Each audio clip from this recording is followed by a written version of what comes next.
ನಮಸ್ಕಾರ ಬಿಗ್ ಡಿಬೇಟ್ಗೆ ಸ್ವಾಗತ. ನಾನು ಅಭಿಷೇಕ್ ರಾಮಪ್ಪ. ಇವತ್ತಿನ ಚರ್ಚೆಯ ವಿಷಯ ಹತ್ಯೆ ವಿಷಯದಲ್ಲಿ ರಾಜಕೀಯ ನುಸುಳೋದನ್ನು ನಾವು ಕಾಣ್ತಾ ಇದ್ದೀವಿ. ಪ್ರತಿ ಯಾವುದೋ ಒಂದು ಸರ್ಕಾರ ಅಧಿಕಾರದಲ್ಲಿದ್ದಾಗಲೂ ಪ್ರತಿಪಕ್ಷಗಳು ಪ್ರಶ್ನೆ ಮಾಡ್ತವೆ, ಸರ್ಕಾರ ಅದನ್ನು ಡಿಫೆಂಡ್ ಮಾಡ್ಕೊಳ್ಳೋದಕ್ಕೋ ಏನೋ ಮರೆಮಾಚೋದಕ್ಕೋ ಅಥವಾ ಇನ್ಯಾವುದೋ ರೀತಿಯಲ್ಲಿ ತಾನು ಉತ್ತರದಾಯಿಯಾದ ಆ ಸ್ಥಾನದಲ್ಲಿ ನಿಂತಾಗ ಇದನ್ನು ಹ್ಯಾಂಡಲ್ ಮಾಡೋದು ಕಷ್ಟ ಅಂತ ಅನಿಸಿದಾಗ ರಾಜಕೀಯ ನುಸುಳೋದಕ್ಕೆ ವೇದಿಕೆ ತುಂಬ ಚೆನ್ನಾಗಿ ರೆಡಿ ಆಗಿಬಿಡುತ್ತೆ. ಇದು ಬಹಳ ಅಪಾಯಕಾರಿ. ಯಾಕೆ ಅಂತಂದರೆ ಕೊಲೆಯನ್ನು ಕೊಲೆಯಾಗಿ ನೋಡಬೇಕು. Crime is crime. ಅದರ ಹಿಂದೆ ಏನಿದೆ ಅನ್ನೋದು ತನಿಖೆಯಿಂದ ಗೊತ್ತಾಗಬೇಕು. ರಾಜಕೀಯ ಪಕ್ಷಗಳೋ ಅಥವಾ ಯಾವುದೋ ಪ್ರೆಷರೋ ಇನ್ಯಾವುದೋ ದಿಕ್ಕಿನತ್ತ ಅಥವಾ ದಿಕ್ಕಿನ ಕಡೆಗೆ ಡಿವಿಯೇಟ್ ಮಾಡುವಂತಹ ಹೇಳಿಕೆಗಳು ಬರಕೂಡದು ಅಂತ. ಈಗ ನೋವನ್ನು ಅನುಭವಿಸಿದಂಥ ಕುಟುಂಬಸ್ಥರು, ಈಗ ಜೈನ ಮುನಿಗಳ ಸಾವಾಯಿತು, ಟಿ ನರಸೀಪುರದ ಪ್ರಕರಣ ಆಯಿತು, ಅಥವಾ ಬೇರೆ ಬೇರೆ ರೀತಿಯಲ್ಲಿ ಕ್ರಮಗಳನ್ನು ಕೈಗೊಂಡಿರೋದು, ಸರ್ಕಾರ ಯಾವುದೋ ಕಾಯ್ದೆನ ವಾಪಸ್ ತಗೊಳ್ಬೇಕು ಅಂತ ಯೋಚನೆ ಮಾಡುತ್ತೆ. ಇನ್ಯಾವುದೋ ಒಂದು ಆಕ್ಸಿಡೆಂಟ್ ವಿಷಯ ಅಂತ ಬಂದಾಗ ಇಮ್ಮಿಡಿಯೇಟ್ಲಿ ಹೋಗಿ ಪರಿಹಾರವನ್ನು ಕೊಡುತ್ತೆ. ಅದೇ ಥರದ ಇನ್ನೊಂದು ಆಕ್ಸಿಡೆಂಟ್ ಅದೇ ದಿನದಲ್ಲಿ ನಡೆದಾಗ ಯಾವುದೇ ಥರದ ಚಕಾರ ಎತ್ತೋದಿಲ್ಲ. ಹೀಗೆ ಪ್ರಶ್ನೆಗಳು ಉಳ್ಕೊಂಡಿವೆ. Law and order important, correct. ಅದರಲ್ಲೂ ನೀವು ಯಾಕೆ ಸಿದ್ಧಾಂತವನ್ನು ಇನ್ನೊಂದು ಯಾವುದೋ ಧರ್ಮವನ್ನು ಓಲೈಕೆ ರಾಜಕಾರಣವನ್ನು ಮಾಡ್ತೀರಿ?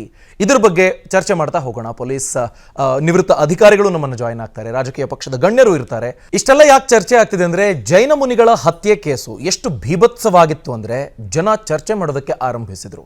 ದೇಶದಾದ್ಯಂತ ಇದ್ರ ಬಗ್ಗೆ ಚರ್ಚೆ ಆಗ್ತಾ ಇತ್ತು. ಸಣ್ಣ ಇರುವೆಗೂ ನೋವು ಮಾಡಬಾರ್ದು ಅಂತ ಬದುಕುವಂಥ ಅವರು ತ್ಯಾಗಿಗಳು ಆ ಸಂತರನ್ನ ಅಷ್ಟು ಭೀಭತ್ಸವಾಗಿ ಕೊಂದಿದ್ದಾರೆ. ಆ ವಿಷಯದಲ್ಲಿ ಈಗ ಯಾವುದೋ ಒಂದು ಕ್ರೈಮ್ ಅಂತ ನೀವು ನೋಡಿಕೊಂಡಾಗ ಆರೋಪಿಗಳು ಹಿಡ್ಕೊಂಡು ಬಂದ ತಕ್ಷಣಕ್ಕೆ ಒಂದು ಸ್ಟೇಟ್ಮೆಂಟ್ ಕೊಡ್ತಾರೆ, ಇಂತಿಂಥವ್ರು ಆರೋಪಿಗಳು ಅಂತ. ಆದರೆ ಇಲ್ಲಿ ಒಬ್ಬ ಆರೋಪಿಯ ಹೆಸರನ್ನು ಹೇಳಿದ್ದಾರೆ, ನಂಬರ್ 1. ಇನ್ನು ಮಿಕ್ಕ ಆರೋಪಿಗಳ ಹೆಸರನ್ನು ಹೇಳೋದಕ್ಕೆ ಕೋಮು ಅಡ್ಡ ಬಂತು ಅನ್ನೋ ಆರೋಪ ಇದೆ. ಯಾಕೆ ಹೀಗೆ?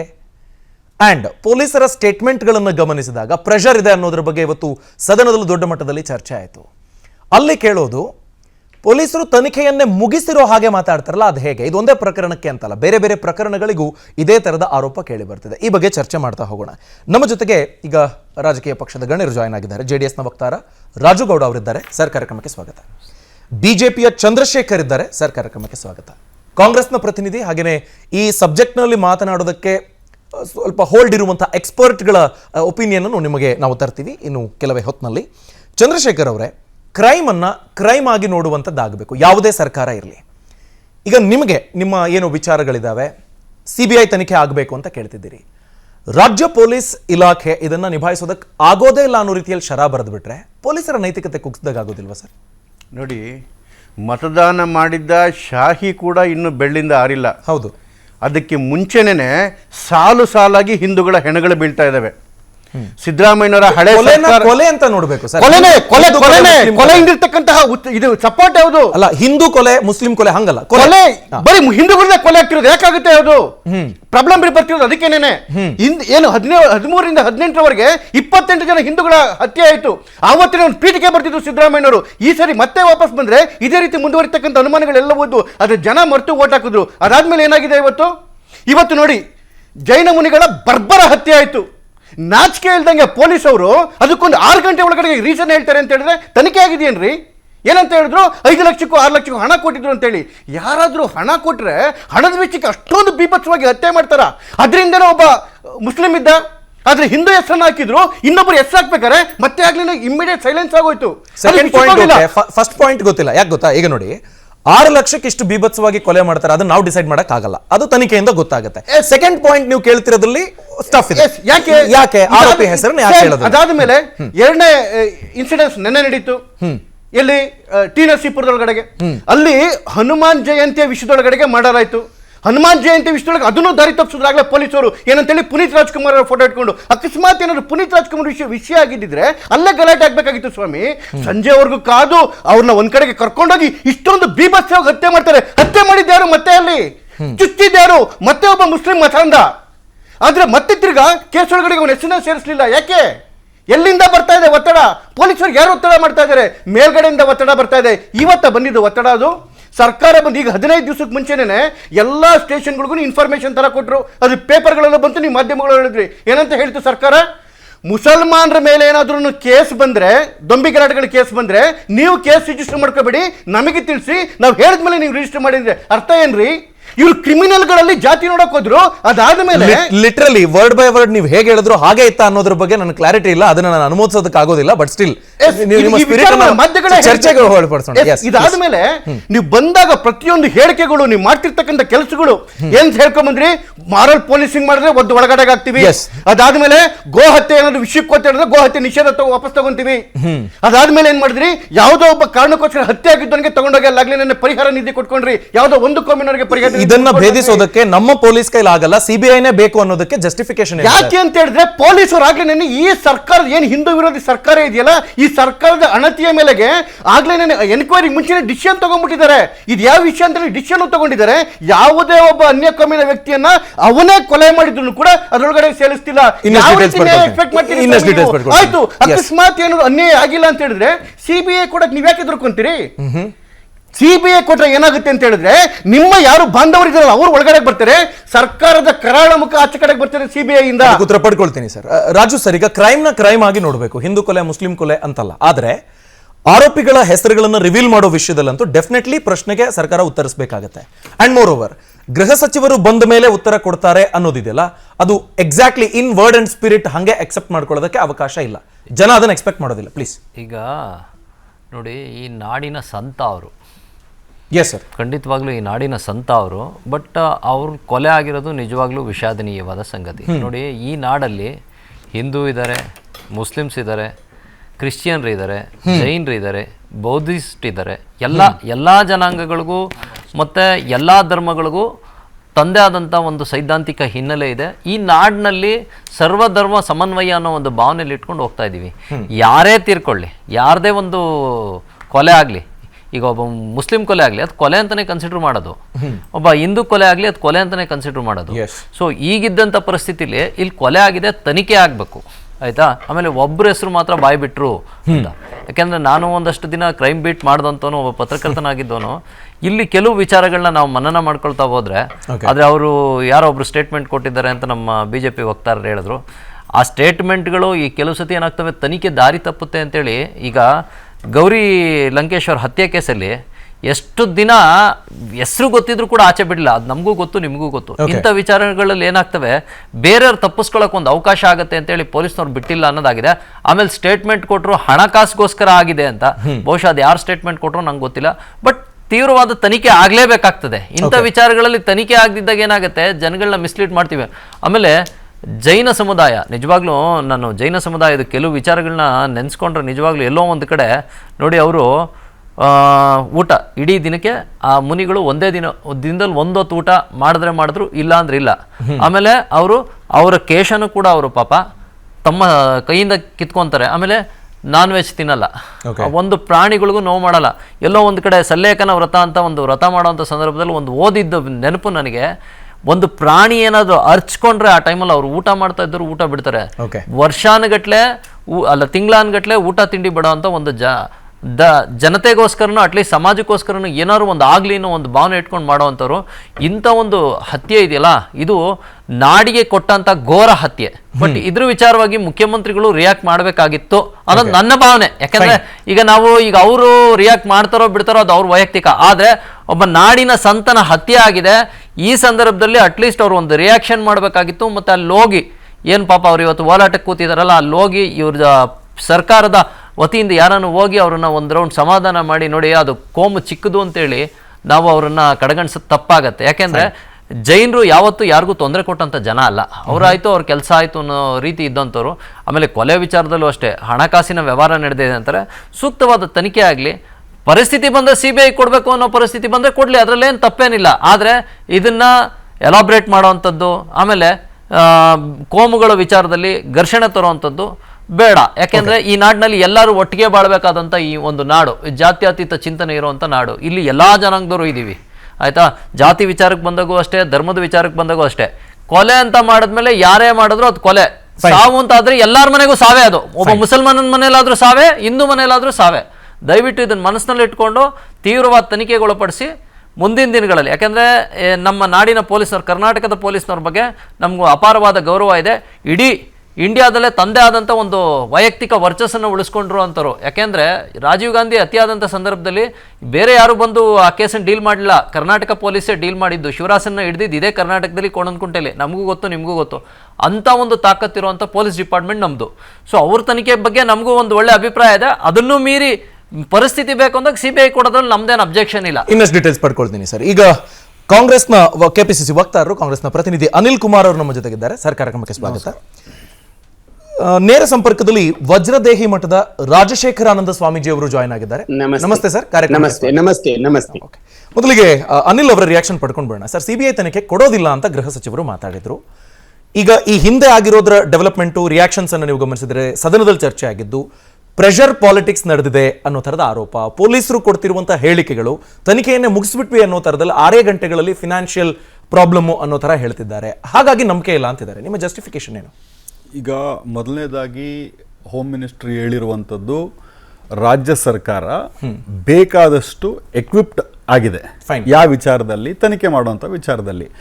ಆಗಿಂದ ಈಗ ನೋಡಿ, ನಾರ್ಮಲಿ ನಾವು CBI ಅಂತ ಹೇಳಿದಾಗ ಇಲ್ಲಿ ಕಳ್ತನ ಮಾಡಿರೋರು, ಇಲ್ಲಿ ಕೊಲೆ ಮಾಡಿರೋರು ಬೇರೆ ಸ್ಟೇಟ್ಗೆ ಹೋದರೆ ಆ ಸ್ಟೇಟ್ನಲ್ಲಿ ನಮ್ಮ ತಂಡಕ್ಕೆ ಆಕ್ಸೆಸಿಬಿಲಿಟಿ ಕಮ್ಮಿ ಇರುತ್ತೆ ಅನ್ನೋ ಒಂದೇ ಒಂದು ಕಾರಣಕ್ಕಾಗಿ ಹಂಗಾಗ್ಬಿಟ್ಟು CBI ತನಿಖೆಗೆ ನಾರ್ಮಲಿ ಕೊಡೋದಕ್ಕೆ ಆಲೋಚನೆ ಮಾಡ್ತಾರೆ. ಮೇ ಬಿ ಹೋಮ್ ಮಿನಿಸ್ಟರ್ಗೆ ಭಾಳಷ್ಟು ಎವಿಡೆನ್ಸ್ಗಳು ಸಿಕ್ಕಿರ್ಬೋದು, ಇಲ್ಲ ಇಲ್ಲಿ ಇರುವಂಥ ಇಲಾಖೆಯವರು ಏನಂತೀರಿ ಅಶ್ಯೂರೆನ್ಸ್ ಕೊಟ್ಟಿರ್ಬೋದು, ನಾವು ಹಿಡಿತೀವಿ ಅಂತ ಹೇಳಿ. ಹಂಗಾಗಿ ಯಾವ ವಿಚಾರದಲ್ಲಿ ಇದನ್ನ ನಾವು ಮಾಡ್ತೀವಿ ಅಂತ ಹೇಳಿರುವಂಥದ್ದು ಹೋಮ್ ಮಿನಿಸ್ಟರ್ ಹೇಳಿದಾರೋ ಅದು ಬಹಳ ಕ್ಲಾರಿಟಿ ಇದೆ. ನಮ್ಮ home department is capable enough to handle the case. ಇಲ್ಲಿ ಆಗದಿರುವಂಥ ಸಂದರ್ಭದಲ್ಲಿ ಇಲ್ಲಿ ನಮ್ಮ ಕೈಯಲ್ಲಿ ಕೈ ಬಿಟ್ಟು ಹೋಗುತ್ತೆ, ಇಲ್ಲ ಬೇರೆ ರಾಜ್ಯಕ್ಕೆ ಹೋಗ್ತಾರೆ, ಬೇರೆ ರಾಜ್ಯದಲ್ಲಿ ಆಕ್ಸೆಸಿಬಿಲಿಟಿ ಕಮ್ಮಿ ಇರುತ್ತೆ ಅನ್ನೋ ಒಂದು ಸಂದರ್ಭದಲ್ಲಿ ಬಂದಾಗ CBI ತನಿಖೆ ಕೊಡ್ತಾರೆ. ಆ ಆರೋಪಿಗಳ ಹೆಸರನ್ನ ಸರ್ ಚೂಸ್ ಮಾಡಿ ಒಂದನ್ನ ಹೇಳಲಾಯ್ತು, ಇನ್ನು ಕೆಲವನ್ನ ಹೇಳಿಲ್ಲ ಅನ್ನೋದ್ರ ಬಗ್ಗೆ ಅಸೆಂಬ್ಲಿಲಿ ಡಿಸ್ಕಷನ್ ಅದು ಏನು ಅಂತಂದ್ರೆ ಊಹಾಪೋಹಗಳು ಅಷ್ಟೇ. ಯಾರು ಹೇಳಿದ್ರು ಅದನ್ನ ಅಸೆಂಬ್ಲಿನಲ್ಲಿ? ಅಲ್ಲ, ಯಾರು ಹೇಳಿದ್ರು? Yes. ಈಗ ಅಸೆಂಬ್ಲಿ ಒಳಗೆ ಹೇಳಿದ ತಕ್ಷಣ it has to be on the record ಅಲ್ಲ? ಎಕ್ಸಾಕ್ಟ್ಲಿ. ಅದೇ ನಾನು ಅದನ್ನೇ ಕೇಳ್ತಾ ಇರೋದು. ಆನ್ ದ ರೆಕಾರ್ಡ್ಸ್ ಎಲ್ಲಿದೆ? ಅಕಸ್ಮಾತ್ ಆನ್ ದ ರೆಕಾರ್ಡ್ಸ್ ಇದ್ರೆ it has to come on the government. ಯಾಕೆ ಬರ್ಲಿಲ್ಲ ಅದು? ಇದು ಹೆಂಗೆ ಅಂತಂದ್ರೆ ಯಾವುದೋ ಒಂದು ಸಣ್ಣ ಎಳೆಯನ್ನ ಇಟ್ಟುಕೊಂಡು ಅದ್ರ ಬಗ್ಗೆ ಚರ್ಚೆ ಮಾಡುವಂತ ವಿಚಾರ. ಈಗ ಅಕಸ್ಮಾತ್ ಇವ್ರಿಗೆ ಗೊತ್ತಿತ್ತು ಅಂತಂದ್ರೆ ಹೇಳಿ, ವಾಟ್ ಈಸ್ ದ ಪ್ರಾಬ್ಲಮ್? ನಾವು PSI ತನಿಖೆಯಲ್ಲಿ ನಾವು ಕೊಡ್ಲಿಲ್ವ ಅವ್ರಿಗೆ? ಬೇಕಾದಷ್ಟು ಹಿಂಟ್ಗಳು ಕೊಟ್ವಿ, ಬೇಕಾದಷ್ಟು ಸಬೂತ್ನ ಒದಗಿಸಿದ್ವಿ ಅವ್ರಿಗೆ. ಇವತ್ತು ಅವರು ಅದೇ ರೀತಿ ನಮಗೆ ಅವ್ರಿಗೆ ಏನಾದ್ರು ಕಂಡು ಬಂದಲ್ಲಿ ಹೇಳ್ಬೋದಲ್ಲ. ಈಗ ಅಸೆಂಬ್ಲಿನಲ್ಲಿ ಪ್ರತಿಪಕ್ಷದ ನಾಯಕರು, ಈಗ ಬಸವರಾಜ ಬೊಮ್ಮಾಯಿ ಅವರ, ಯತ್ನಾಳ್ ಅವರು ಮಾತಾಡಿರೋ ಮಾಹಿತಿ ಸರಿ ಅಲ್ಲ ಅನ್ನೋದು ನಿಮ್ಮ ಅಭಿಪ್ರಾಯ? ಅಥವಾ ರೆಕಾರ್ಡ್ಸ್ ಅಲ್ಲಿ ಇರೋದಿಲ್ಲ? ಅಲ್ಲಲ್ಲ, ನಾನು ಯಾಕೆ ಹೇಳ್ತಾ ಇದ್ದೀನಿ ಅಂತಂದ್ರೆ, when you are telling specific ಆಗಿ ಎಲಿಗೇಷನ್ಸ್ ಮಾಡ್ತಾ ಇದ್ದೀರಿ ಅಂತಂದ್ರೆ give us the proof, we will. But ನಾನು ಹೇಳ್ತಿರೋದು ಇಷ್ಟೇ, ಪ್ರೂಫ್ ಅನ್ನ ಕಲೆ ಹಾಕಬೇಕಾಗಿರುವಂತದ್ದು ರಾಜ್ಯ ಸರ್ಕಾರದ ಜವಾಬ್ದಾರಿ. ಅದನ್ನ ನಾವು ಮಾಡ್ತಾ ಇದೀವಿ. In case if you are getting some information ಕೊಡಿ, ತನಿಖೆಗೆ ಅನುಕೂಲ ಆಗ್ತದೆ, ತಪ್ಪೇನಿದೆ.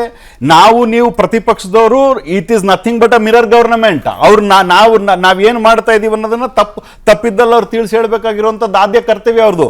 ಇಬ್ರು ಸೇರಿ ನಾವು ಕೆಲಸ ಮಾಡ್ಬೇಕಾಗಿರೋದೇ ಜನರ ಪರವಾಗಿ ಕೆಲಸ ಮಾಡ್ಬೇಕಾಗಿರುವಂತದ್ದು. ಅಕಸ್ಮಾತ್ ಅವ್ರಿಗೆ ಏನಾದ್ರು ಕಂಡು ಬಂದಲ್ಲಿ ತಿಳಿಸ್ಲಿ, ತಪ್ಪಿಲ್ಲ.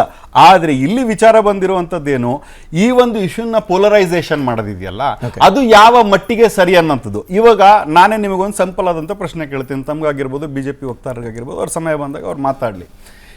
ಆಗಿದ್ದೆ ಯಾವಾಗ ಈ ಕೇಸು? ಆಗಿದ್ದೆ ಯಾವಾಗ ಹೇಳಿ ನೋಡೋಣ? ಆಗಿದ್ದೆ ಯಾವಾಗ?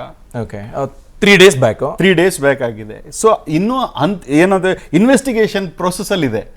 ಈಗ ನೀವು ಫಿನಾನ್ಷಿಯಲ್ ಪ್ರಾಬ್ಲಮ್ ಅಂತ ಈಗ ಏನಾಗುತ್ತೆ ನೋಡಿ, ನಾನು ನಿಮ್ಗೆ ಹೇಳುವಂಥದ್ದು ಇಷ್ಟೇ. ಈಗ ನಮ್ಮ ಮಾಧ್ಯಮದವರೆಲ್ಲ ಹೋಗಿ ಕೇಳ್ತಾರೆ, ಸರ್ ಇದ್ರ ಬಗ್ಗೆ ಏನಾದ್ರು ತಮಗೆ ಮಾಹಿತಿ ಸಿಗ್ತಾ ಅಂತ.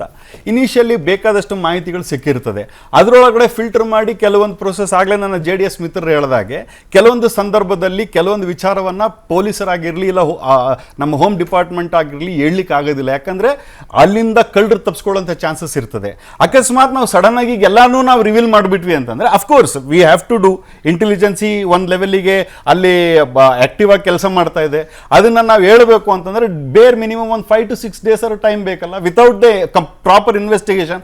ನಾಳೆ ನಾವೇನೋ ಒಂದು ತಪ್ಪು ಮಾಹಿತಿ ಕೊಟ್ವಿ ಅಂದ್ರೆ ಇದೇ ಮಾಧ್ಯಮದಲ್ಲಿ ಮತ್ತೆ ನಾವು ಚರ್ಚೆಗೀಡಾಗ್ತೀವಿ. ಇದ್ರ ಬಗ್ಗೆ ಸಂಪೂರ್ಣವಾದಂತ ಮಾಹಿತಿನ ಕಲೆ ಹಾಕ್ಬಿಟ್ಟು ಹೋಮ್ ಮಿನಿಸ್ಟರ್ ಅದ್ರ ಬಗ್ಗೆ ಪ್ರೆಸ್ ಮೀಟ್ ಮಾಡಿ ಯಾವುದೇ ಹೆಸರುಗಳನ್ನ ಕನ್ಸೀಲ್ ಮಾಡಿಲ್ಲ ಅಂತ ನೀವು ನಂಬ್ತೀರಿ? ನೋಡಿ, ಹೌದೌದು. ಈಗ ನನ್ನ ಭಾರತೀಯ ಜನತಾ ಪಾರ್ಟಿ ಮಿತ್ರರು ಹೇಳ್ತಾ ಇದ್ರು, ಕೆಲವೊಂದು ಕೊಂಬು ಜನರಿಗೆ ಭಾರತೀಯ ಜನತಾ ಪಾರ್ಟಿಯವರು ಇಂಪಾರ್ಟೆನ್ಸ್ ಕೊಡ್ತಾರೆ, ಕಾಂಗ್ರೆಸ್ನವರು ಇಂಪಾರ್ಟೆನ್ಸ್ ಕೊಡಲ್ಲ, ಇಲ್ಲ ಕಾಂಗ್ರೆಸ್ನವರು ಇಂಪಾರ್ಟೆನ್ಸ್ ಕೊಡ್ತಾರೆ ಭಾರತೀಯ ಜನತಾ ಪಾರ್ಟಿ. ಕಳ್ರೆ, ಮೋಸಗಾರರೇ, ಟೆರರಿಸ್ಟ್ಗಳೇ. ದೇರ್ ಇಸ್ ನೋ, ಅವರಿಗೆ ಜಾತಿ ಮತ ಇರೋದಿಲ್ಲ. ಓಕೆ, ಡೀಟೇಲ್ಸ್ ಪಡ್ಕೊಳ್ತೀನಿ ಸರ್. ರಾಜಶೇಖರ್ ಆನಂದ ಶ್ರೀಗಳೇ, ಈಗ ಒಂದು ಅಪರಾಧ ಪ್ರಕರಣವನ್ನ ಅಪರಾಧವಾಗಿನೇ ನೋಡುವಂತಹ ಜವಾಬ್ದಾರಿ ಸರ್ಕಾರ ಪ್ರತಿಪಕ್ಷ ಇಬ್ಬರದ್ದು ಆಗಿರುತ್ತೆ. ಈಗ ಅಸೆಂಬ್ಲಿನಲ್ಲಿ ಇವತ್ತು ಇಡೀ ದಿನ ಚರ್ಚೆ ಆಯ್ತಲ್ಲ, ಅದರ ಬಗ್ಗೆ ನಿಮ್ಮ ಅಭಿಪ್ರಾಯ? ರಾಜ್ಯದಲ್ಲಿ ಆಗ್ತಿರುವ ಬೆಳವಣಿಗೆಗಳಿಗೆ ರಿಯಾಕ್ಟ್ ಆಗ್ತಿರುವಂತಹ ಸರ್ಕಾರ ಇರ್ಬೋದು, ಅದರ ಏನು ಹೆಜ್ಜೆಗಳಿರ್ಬೋದು, ಅದರ ಬಗ್ಗೆ ನಿಮ್ಮ ಅಭಿಪ್ರಾಯ? ಒಂದು ಸದನದಲ್ಲಿ ಇದ್ರ ಬಗ್ಗೆ ಚರ್ಚೆಯಾಗಿರೋದು ಬಹಳ ಸ್ತುತ್ಯರ್ಹ. ಅದು ಆರೋಪ ಇರ್ಲಿ ಪ್ರತ್ಯಾರೋಪ ಇರ್ಲಿ, ಒಂದು ತನಿಖೆಗೆ ಬರಬೇಕು ಇದು. ಯಾಕೆ ಅಂತಂದ್ರೆ ನಮ್ಗನ್ನಿಸಿದ್ದೇನು ಅಂತಂದ್ರೆ, ಇದು ಪ್ರಕರಣವಾಯಿತು, ಪ್ರಕರಣವಾದ within 24 hours, more than 48 hours ಒಳಗೆ ಒಂದು ಹೇಳಿಕೆ ಹೊರಗೆ ಬರ್ತದೆ. ಏನು, ಯಾವುದೋ ಒಂದು ಹಣಕಾಸಿನ ವಿಷಯಕ್ಕೆ ಹಾಗಾಗಿದೆ ಅನ್ನುವಂತ ಒಂದು ಹೇಳಿಕೆ ಬರುತ್ತೆ. ನಮ್ಮ ಅಭಿಪ್ರಾಯ ಇರೋದು ಸಿಲ್ಲಿ 6 lakh, more than 6 lakh, 6 lakh ವಿಷಯಕ್ಕೆ ಈ ರೀತಿ ಕೊಚ್ಚಿ ಕೆಡವುತ್ತಾನ ಒಬ್ಬ ದುಷ್ಟ. ಹಾಗಾಗಿ ನಮ್ಗ ಅಪೇಕ್ಷೆ ಇದ್ದದ್ದು ಆರಕ್ಷಕ ಇಲಾಖೆಗೆ ಆ ಸ್ಟ್ರೆಂತ್ ಇದೆ ಅಂತ ಹೇಳಿದ್ರು, ಅವರು ಒಳ್ಳೆ ತನಿಖೆ ಮಾಡ್ತಾರೆ ಹಾಗೆ ಹೀಗೆ ಹೇಳಿದ್ರು. ಆದ್ರೆ ನಮ್ಮ ಅನಿಸಿಕೆ ಏನು ಗೊತ್ತಾ, ಇದು ಹೇಳಬಾರ್ದು, ಆದ್ರೆ ಹೇಳದೆ ಉಪಾಯವಿಲ್ಲ, ಅವನನ್ನು ಎನ್ಕೌಂಟರ್ ಮಾಡ್ಬೇಕಿತ್ತು. ಯಾಕೆ ಗೊತ್ತಾ, ಕಾನೂನಿಲ್ಲ ಇಲ್ಲಿ, ಎನ್ಕೌಂಟರ್ನ ಕಾನೂನಿಲ್ಲ. ಆದ್ರೆ ಕಾನೂನು ಇಲ್ಲದೇನೆ ಉತ್ತರ ಪ್ರದೇಶದಲ್ಲಿ ಇಷ್ಟು ಎನ್ಕೌಂಟರ್ ಆಯ್ತಲ್ಲ. ಹಾಗಾಗಿ ಇಂತಹ ಒಂದು ಎನ್ಕೌಂಟರ್ ಆದ್ರೆ ಇದೆಲ್ಲ ಅಲ್ಲೇ ಮುಚ್ಚಿ ಹೋಗತ್ತೆ. ಇದು ಏನಾಗಿದೆ ಅಂತಂದ್ರೆ, ನಾವು ಆರೋಪಿಗಳನ್ನ ಜೈಲಲ್ಲಿ ಇಟ್ಟುಕೊಂಡು ನಾವು ಅವರಿಗೆ ಬಿರಿಯಾನಿ ತಿನ್ನಿಸಿ ಸಾಕ್ತೇವೆ. ಅದೆಲ್ಲರಿಗೂ ಗೊತ್ತಿದೆ. ಈ ದೇಶದ ಕಾನೂನಿನ ಪರಿಸ್ಥಿತಿ ಹೇಗೆ ಇದೆ ಅಂದ್ರೆ, 10 ಮರ್ಡರ್ ಮಾಡಿದವನಿಗೂ ಒಂದೇ ಕಾನೂನು. ಈ ರೀತಿ ಹಿಂಸೆ ಮಾಡಿ ನೋಡಿ, ಒಂದು ಪ್ರಕರಣ ದೆಹಲಿಯಲ್ಲಿ ಆಗಿ ಹೋಯ್ತು, ಶ್ರದ್ಧಾ ಪ್ರಕರಣ. ಆ ಪ್ರಕರಣದಲ್ಲಿ ಕೊಚ್ಚಿ 35 ತುಂಡುಗಳನ್ನ ಮಾಡಿದ್ರು.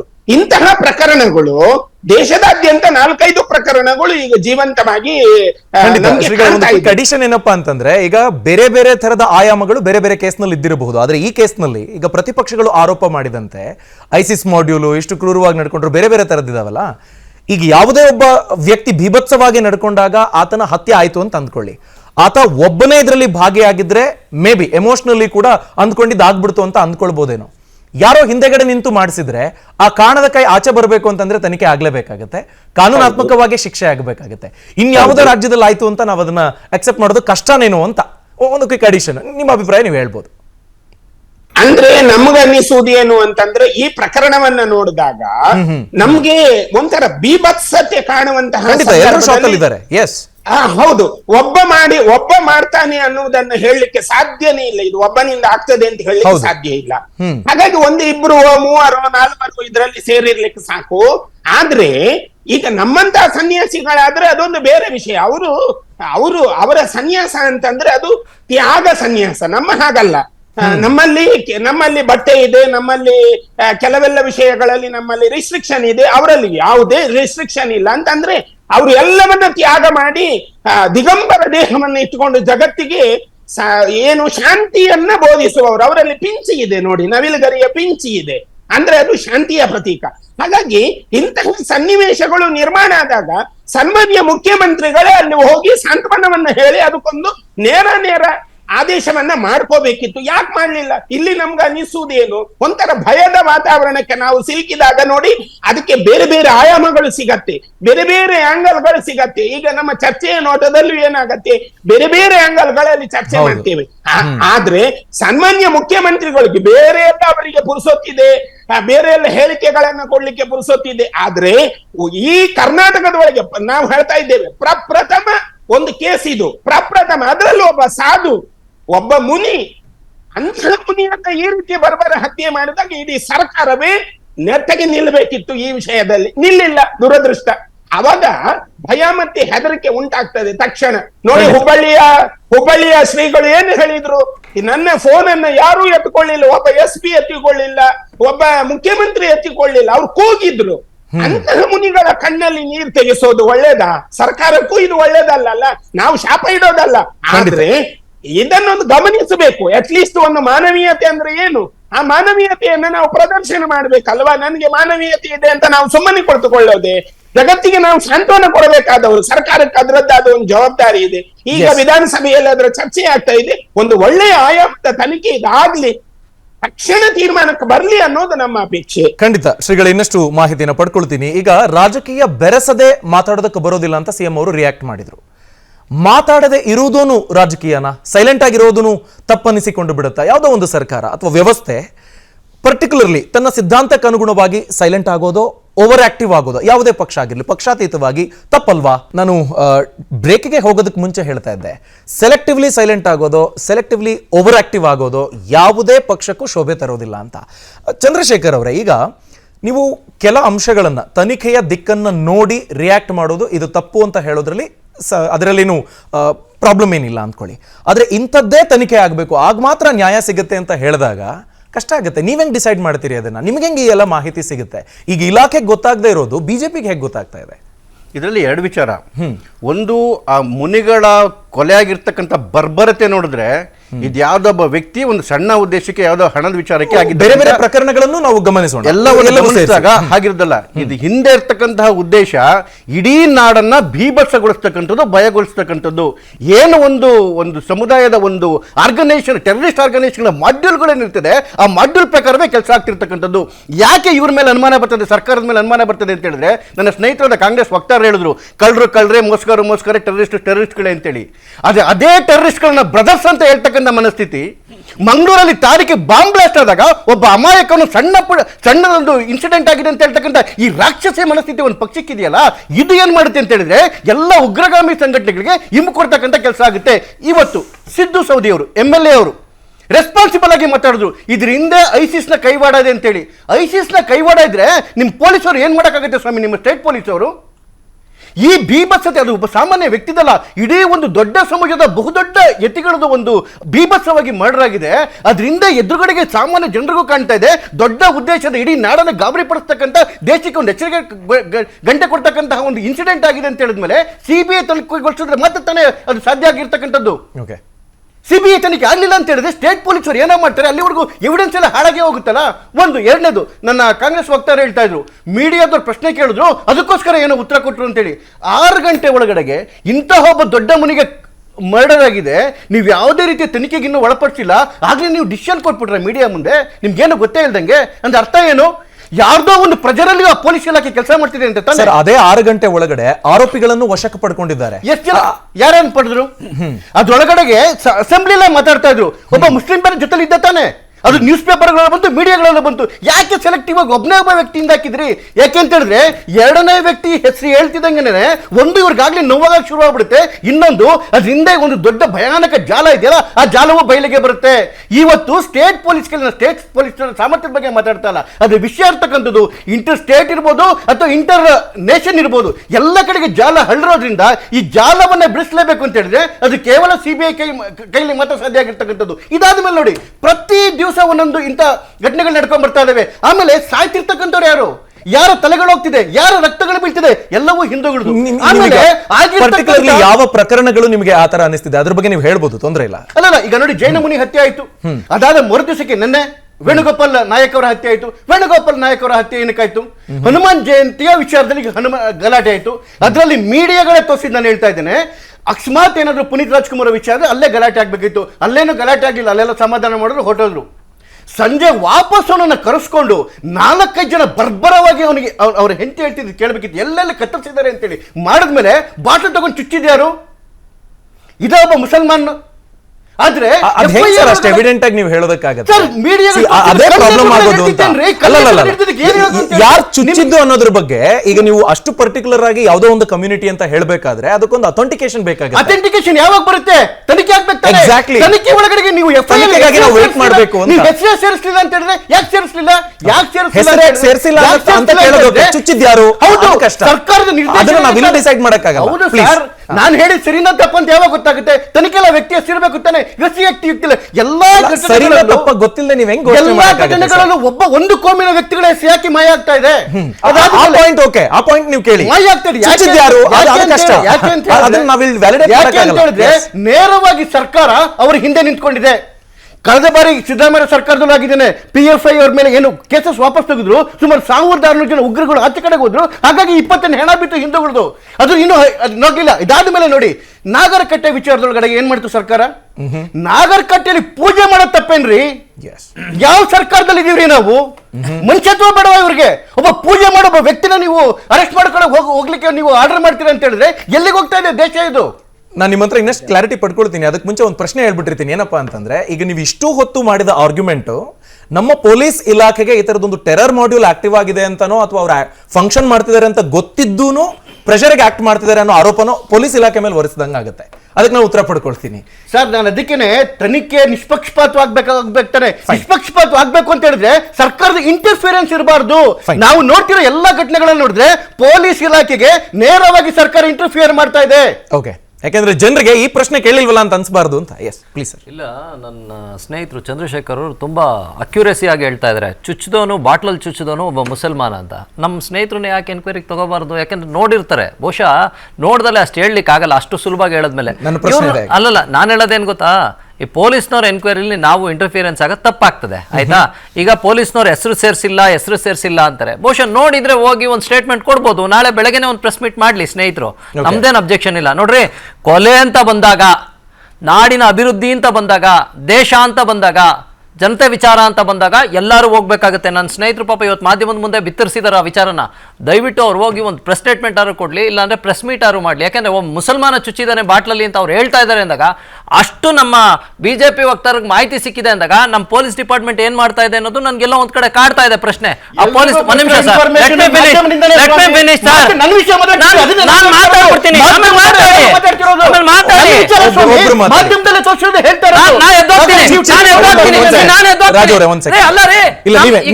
ಮಾತಾಡುವಾಗ ಮಧ್ಯ ಮಾತಾಡಿಲ್ಲ, ಮತ್ತೆ ಯಾಕೆ ಮಾತಾಡ್ತಾರೆ? ನನ್ನ ವಿಚಾರ ಮಾತಾಡ್ಬೇಕಾದ್ರೆ ನೀವ್ ಹೇಳಿದ್ದು ಚಂದ್ರಶೇಖರ್, ನಾನು ಹೇಳ್ತೀನಿ ಕೇಳಿ. ನೀವು ಪೊಲೀಸ್ ಇಲಾಖೆನ ಯಾವುದೇ ಕಾರಣಕ್ಕೂ ಅವಮಾನ ರೀತಿಯಲ್ಲಿ ಮಾತಾಡಬೇಡಿ, ಅರ್ಥ ಆಯ್ತಾ? ನಿಮ್ಗೆ ಮಾಹಿತಿ ಇದ್ರೆ ಮಾಹಿತಿ ಕೊಡ್ರಿ. ಯಾಕೆ ಸರಿದೀನ್ರಿ ನಾನು? ನಾಚಿಕೆ ಆಗಲ್ಲ ನಿಮ್ಗೆ?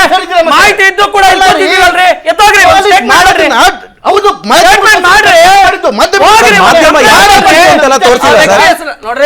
ಮಾಧ್ಯಮ ಯಾರು ಚುಚ್ಚಿದ್ದು ಅಂತೆಲ್ಲ ನಾವೇನು ಅಭಿಷೇಕ್, ನೀವು ಆಂಕರ್ ನಾನು ಹೇಳೋದೇನಂದ್ರೆ, ನಾವೇನೋ ವಿಚಾರ ಮಾತಾಡೋದು ನಾವು ಮಧ್ಯೆ ಇಂಟರ್ಫಿಯರೆನ್ಸ್ ಇಲ್ಲ. ನಾನು ಮಾತಾಡಿದ್ಮೇಲೆ ಅವ್ರು ಏನಾರು ಮಾತಾಡ್ತಾರೆ. ಯಾಕೆ ಆ ರೀತಿ ಡೆಕೋರ ಮಾಡ್ಕೊಂತಾರ ಅವರು? ನೀವು ಕನ್ಕ್ಲೂಡ್ ಮಾಡಿ.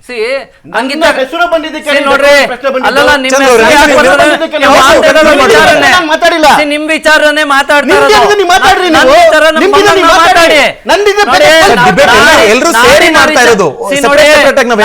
ವಿಚಾರ ಬಂದಾಗ ನಾವು ಮಾತಾಡ್ಲೇಬೇಕಾಗ್ತದೆ. ಮಾತಾಡಿಲ್ಲ, ನಿಮ್ ಮನೆ ವಿಚಾರ ಮಾತಾಡಿಲ್ಲ, ನೀವು ಮಾತಾಡಿದ್ದು ಸ್ಟೇಟ್ಮೆಂಟ್ ಕೊಟ್ಟಿದ್ದು ವಿಚಾರ ಮಾತಾಡ್ತಾ ಇದ್ದೀನಿ. ನೀವು ಕೊಲೆ ಮಾಡಿದೀರಾ ಅಂದ ನಾನು ಇಲ್ವಲ್ಲ? ಪೊಲೀಸ್ನವ್ರು ಮಾಹಿತಿ ಕೊಡ್ತಾ ಇದ್ದೀನಿ.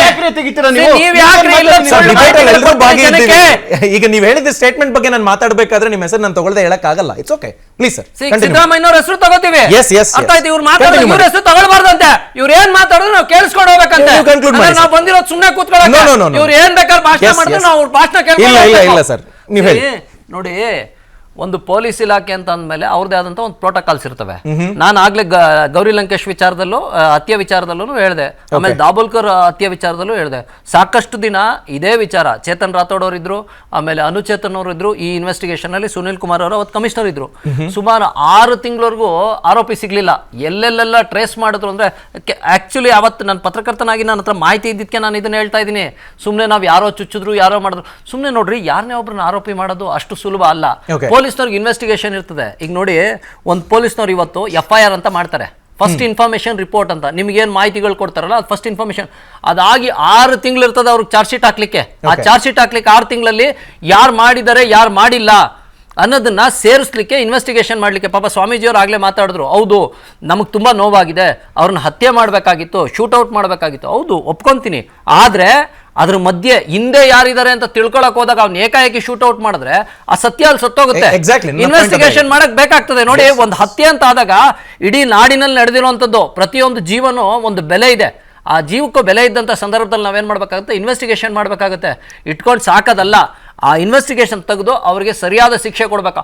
ಆ ಪರಿಸ್ಥಿತಿ ಬಂದಾಗ ನಮ್ಮ ಪೊಲೀಸ್ನವ್ರು ಇನ್ನೂ 2 ಹೆಜ್ಜೆ ಮುಂದೆ ಹೋಗಿ. ನೋಡಿ, ಇದೇ ವಿಚಾರದಲ್ಲಿ ಹೇಳ್ತೀನಿ, 6 ಲಕ್ಷಕ್ಕೆ ಕೊಲೆ ಆಗಿದೆ ಅಂತ ಹೇಳ್ತೀವಲ್ಲ, ಶ್ಯಾಮ್ ಅಂತ ಒಂದು ಸರಣಿ ಹಂತಕ್ಕಂದು ಒಂದು ಕೇಸ್ ಇತ್ತು. ಕಳೆದ 20-25 ವರ್ಷದಲ್ಲಿ ಸಾಕಷ್ಟು ಮಾಧ್ಯಮಗಳಲ್ಲಿ ಬಿತ್ತರಗಿತ್ತು. 32 ಕೊಲೆಗಳು ಮಾಡ್ತಾರೆ, ದಂಡುಪಾಳ್ಯದವ್ರು ಕೊಲೆಗಳು ಮಾಡ್ತಾರೆ. ಎಂತ ಬೀಭತ್ಸವಾಗಿ ಕೊಲೆಗಳು ಮಾಡ್ತಾರೆ ಅಂದ್ರೆ, ಅದನ್ನ ಚಲಪತಿನ ಒಬ್ಬ ಇನ್ಸ್ಪೆಕ್ಟ್ರು ಅದನ್ನ ಇನ್ವೆಸ್ಟಿಗೇಟ್ ಮಾಡ್ತಾರೆ. ಯಾವ ಬೀಭತ್ಸವಾಗಿ ಮಾಡ್ತಾರೆ ಅಂದ್ರೆ, ಅವ್ರ ಹತ್ರ ಏನೂ ಇರಲ್ಲ, 12 ರೂಪಾಯಿ 13 ರೂಪಾಯಿ ಶ್ಯಾಮ್ ಅನ್ನೋ ವ್ಯಕ್ತಿ ಕೊಲೆ ಮಾಡ್ತಾನೆ, ಅವನಿಗೆ ಜೀವಾವಧಿ ಶಿಕ್ಷೆ ಆಗಿದ್ದು ಈ ನಾಡಿನ ಕಾನೂನಲ್ಲಿದೆ. ಓಕೆ, ಇಂಥ ವಿಚಾರಗಳು ತುಂಬ ಇದ್ದಾಗ ಪೊಲೀಸ್ನವ್ರ ಕೆಲಸದಲ್ಲಿ ನಾವು ಜಾಸ್ತಿ ಇಂಟರ್ಫಿರೆನ್ಸ್ ಮಾಡೋದು ತಪ್ಪು, ಒಂದು. ಅಂಡ್ ಎರಡನೇದು, ನಮಗೆ ನಂಬಿಕೆ ಅಲ್ವಾ, ಓಕೆ CBIಗೆ ಕೊಡ್ಸೋಣ, ಅದರಲ್ಲೇನು ತಪ್ಪೇನಿಲ್ಲ. ಹಂಗಂತ ನಾವು ಯಾರೇ ಈಗ ಅದರಲ್ಲಿ ಒಬ್ಬ ಹಿಂದೂ ಇದ್ದ ಒಬ್ಬ ಮುಸ್ಲಿಂ ಇದ್ದ ಅಂತ ನಮ್ಮ ಬೇರೆ ಮಾಧ್ಯಮದವ್ರು ಹೇಳಿದ್ರು ಅಂತ ನಮ್ಮ BJP ವಕ್ತಾರರು ಹೇಳ್ತಾ ಇದ್ದಾರೆ. ಯಾರೇ ಕೊಲೆ ಮಾಡಿದ್ರು ಕೊಲೆನೇ ಅಲ್ವಾ? ಈಗ ಹಿಂದೂ ಮಾಡ್ದ ಅಂತ ಬಿಟ್ಬಿಡ್ಬೇಕಾಗತ್ತಾ? ಮುಸ್ಲಿಂ ಹೆಸರು ಹೇಳಲಿಲ್ಲ ಅಂತ ಅವ್ರು ಹೇಳ್ತಾ ಇದ್ದಾರೆ. ಬಹುಶಃ ಮುಸ್ಲಿಂ ಇದ್ದ ಅನ್ನೋಕ್ಕೆ ಇವ್ರ ಹತ್ರ ಏನಾದ್ರು ಪುರಾವೆ ಇದ್ರೆ ದಯವಿಟ್ಟು ಸರ್ಕಾರಕ್ಕೆ ಕೊಡಲಿ. ಈಗ ಇಂಥ ವಿಚಾರ, ಒಬ್ಬ ಜೈನ ಮುನಿ ಹತ್ಯೆ ಆಗಿದೆ ಅಂದಾಗ, ಇಂಥ ವಿಚಾರ ಅಂತ ಬಂದಾಗ ನಾವು ಇಲ್ಲಿ ಯಾವ ಪಕ್ಷಕ್ಕೂ ಸಂಬಂಧಪಟ್ಟವರಲ್ಲ ನಾವು. ಈ ನಾಡಿನ ಅಸ್ಮಿತೆ ಉಳಿಸಕ್ಕೆ ಅಂತ ಕೂತಿರೋಂಥವ್ರು ನಾವು. ಯಾವುದೇ ಒಂದು ಪಕ್ಷ ಆಗ್ಲಿ, ಯಾವುದೇ ಒಂದು ದೇಶ ಆಗ್ಲಿ, ಯಾವುದೇ ಒಂದು ರಾಜ್ಯ ಆಗ್ಲಿ, ಆ ನಾಡನ್ನ ಉಳಿಸ್ಕೋಬೇಕಾಗಿರೋಂಥದ್ದು ನಮ್ಮ ಕರ್ತವ್ಯ ಆಗಿರ್ತದೆ. ನಾವೆಲ್ಲರೂ ಒಟ್ಟಾಗಿ ಇಲ್ಲಿ ಹೋರಾಟ ಮಾಡಬೇಕಾಗಿರ್ತದೆ. ಅರ್ಥ ಆಯ್ತಾ? ಆ ಹತ್ಯೆಗೆ ನಾವು ಸಮಾಧಾನ ಕೊಡಲೇಬೇಕು. ನಾನು ಮೊದಲನೇ ಸ್ಟಾರ್ಟ್ ಮಾಡಿದಾಗ ಹೇಳಿದೆ, ಸಿದ್ದರಾಮಯ್ಯನವರು ಈ ವಿಚಾರದಲ್ಲಿ ಅವತ್ತು ಹೋಗಿ ಅವ್ರಿಗೊಂದು ಸಮಾಧಾನ ಮಾಡಿ ಆ ಜನಾಂಗಕ್ಕೆ ಒಂದು ಸಮಾಧಾನ ಹೇಳಿ ಅದ್ರ ಜೊತೆಗೆ ತನಿಖೆಗೆ ತೀವ್ರವಾಗಿ ಒತ್ತಡ ಏರಬೇಕಾಗಿತ್ತು ಅನ್ನೋದು ನನ್ನ ಅನಿಸಿಕೆ ಮತ್ತೆ ಅಭಿಪ್ರಾಯ. ಮಾಡಲೇಬೇಕಿತ್ತು. ಯಾಕೆಂದ್ರೆ ಈ ನಾಡಿಗೆ ತಂದೆ ಸ್ಥಾನದಲ್ಲಿ ಇದ್ದಂಥವ್ರು ಸಿದ್ದರಾಮಯ್ಯನವರು. ಆ ವಿಚಾರದಲ್ಲಿ ನನಗೆ ಸಿದ್ದರಾಮಯ್ಯನವರು ವಿರೋಧ ಇದೆ. ಆದ್ರೆ ಪೊಲೀಸ್ನವ್ರು ಮಾಡ್ತಾರೋ ಕೆಲಸದಲ್ಲಿ ಲೆಟ್ ಇಟ್ ಟು ಇನ್ವೆಸ್ಟಿಗೇಟ್. ಅರ್ಥ ಆಯ್ತಾ? ಅನಿಲ್ ಸರ್, ಈಗ ಸೆಲೆಕ್ಟಿವ್ ಸೈಲೆನ್ಸ್ ಅಥವಾ ಓವರ್ ಆಕ್ಟಿವ್ ಆಗಿರುವಂಥದ್ದು ಇದು ಪ್ರಶ್ನೆಯಾಗಿ ಹುಟ್ಕೊಳ್ಳುತ್ತೆ. ಯಾಕೆಂದ್ರೆ ಈಗ ಒಂದೆರಡು ಆಕ್ಸಿಡೆಂಟ್ ವಿಷಯಗಳನ್ನು ನೀವು ಗಮನಿಸಿದಾಗ, ಲೇಬರರ್ಸ್ದು ಆಕ್ಸಿಡೆಂಟ್ ಆದಾಗ, ಈಗ ಸಂತೋಷ್ ಲಾಡ್ ಅವರು ಬೇರೆ ರಾಜ್ಯಕ್ಕೆ ಹೋಗ್ತಾರೆ, ಸಮಸ್ಯೆಗಳಾದಾಗ ರಿಯಾಕ್ಟ್ ಮಾಡ್ತಾರೆ, ಇದೆಲ್ಲ ನಾವು ಗಮನಿಸಿದ್ದೀವಿ. ಒಂದು ಸೆಟ್ ಆಫ್ ಆಕ್ಸಿಡೆಂಟ್ ಆಗುವಾಗ ಅವರು ಹೋದ್ರು, ಪರಿಹಾರ ಇಮಿಡಿಯೇಟ್ಲಿ ಆಯಿತು. ಇನ್ನೊಂದು ಯಾವುದೋ ಅದೇ ದಿನ ಆದಂತಹ ಒಂದು ಆಕ್ಸಿಡೆಂಟ್ ವಿಷಯಕ್ಕೆ ಸಂಬಂಧಪಟ್ಟಂತೆ ಯಾವುದೇ ಪ್ರತಿಕ್ರಿಯೆ ಬಂದಿರಲಿಲ್ಲ. ಮೇ ಬಿ ಅದು ಯಾವ ಕಾರಣಕ್ಕೆ, ಸೆನ್ಸಿಟಿವ್ ಮತ್ತೊಂದು ಈ ಥರದ್ದೆಲ್ಲ ಇರುತ್ತೆ.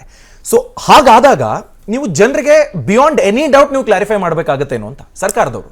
ಈಗ ಯಾಕೆ ಸೆಲೆಕ್ಟಿವ್ ಸೈಲೆನ್ಸ್ ಅಥವಾ ಓವರ್ ಆಕ್ಟಿವ್ ಆಗಿಲ್ಲ? ಸೆಲೆಕ್ಟಿವ್ ಸೈಲೆನ್ಸ್ ಅನ್ನೋ ಪ್ರಶ್ನೆ ಬರೋದಿಲ್ಲ ಅಭಿಷೇಕ್ ಅವರೇ. ಇಲ್ಲಿ ಏನಾಗುತ್ತೆ ಅಂದ್ರೆ, ಅವರು ನನ್ನ JDS ಮಿತ್ರರು ಹೇಳಿದಾಗೆ, ಗೌಡ್ರು ಹೇಳಿದಾಗೆ, FIR ಆದ್ಮೇಲೆ ಅಟ್ಲೀಸ್ಟ್ ಒಂದು ಬೇರ್ ಮಿನಿಮಮ್ ಒಂದು ಟೈಮ್ ಬೇಕಾಗುತ್ತೆ. ಈಗ ನಾನು ಮೀಡಿಯಾಗೆ ಬಂದು ಹೇಳೋ ದೊಡ್ಡ ವಿಚಾರ ಅಲ್ಲ, ಹೇಳಿದ್ಮೇಲೆ ಅದು ತಪ್ಪಾಗಿದ್ರೆ, in case if the things go wrong, who is going to be the responsibility? It is the government.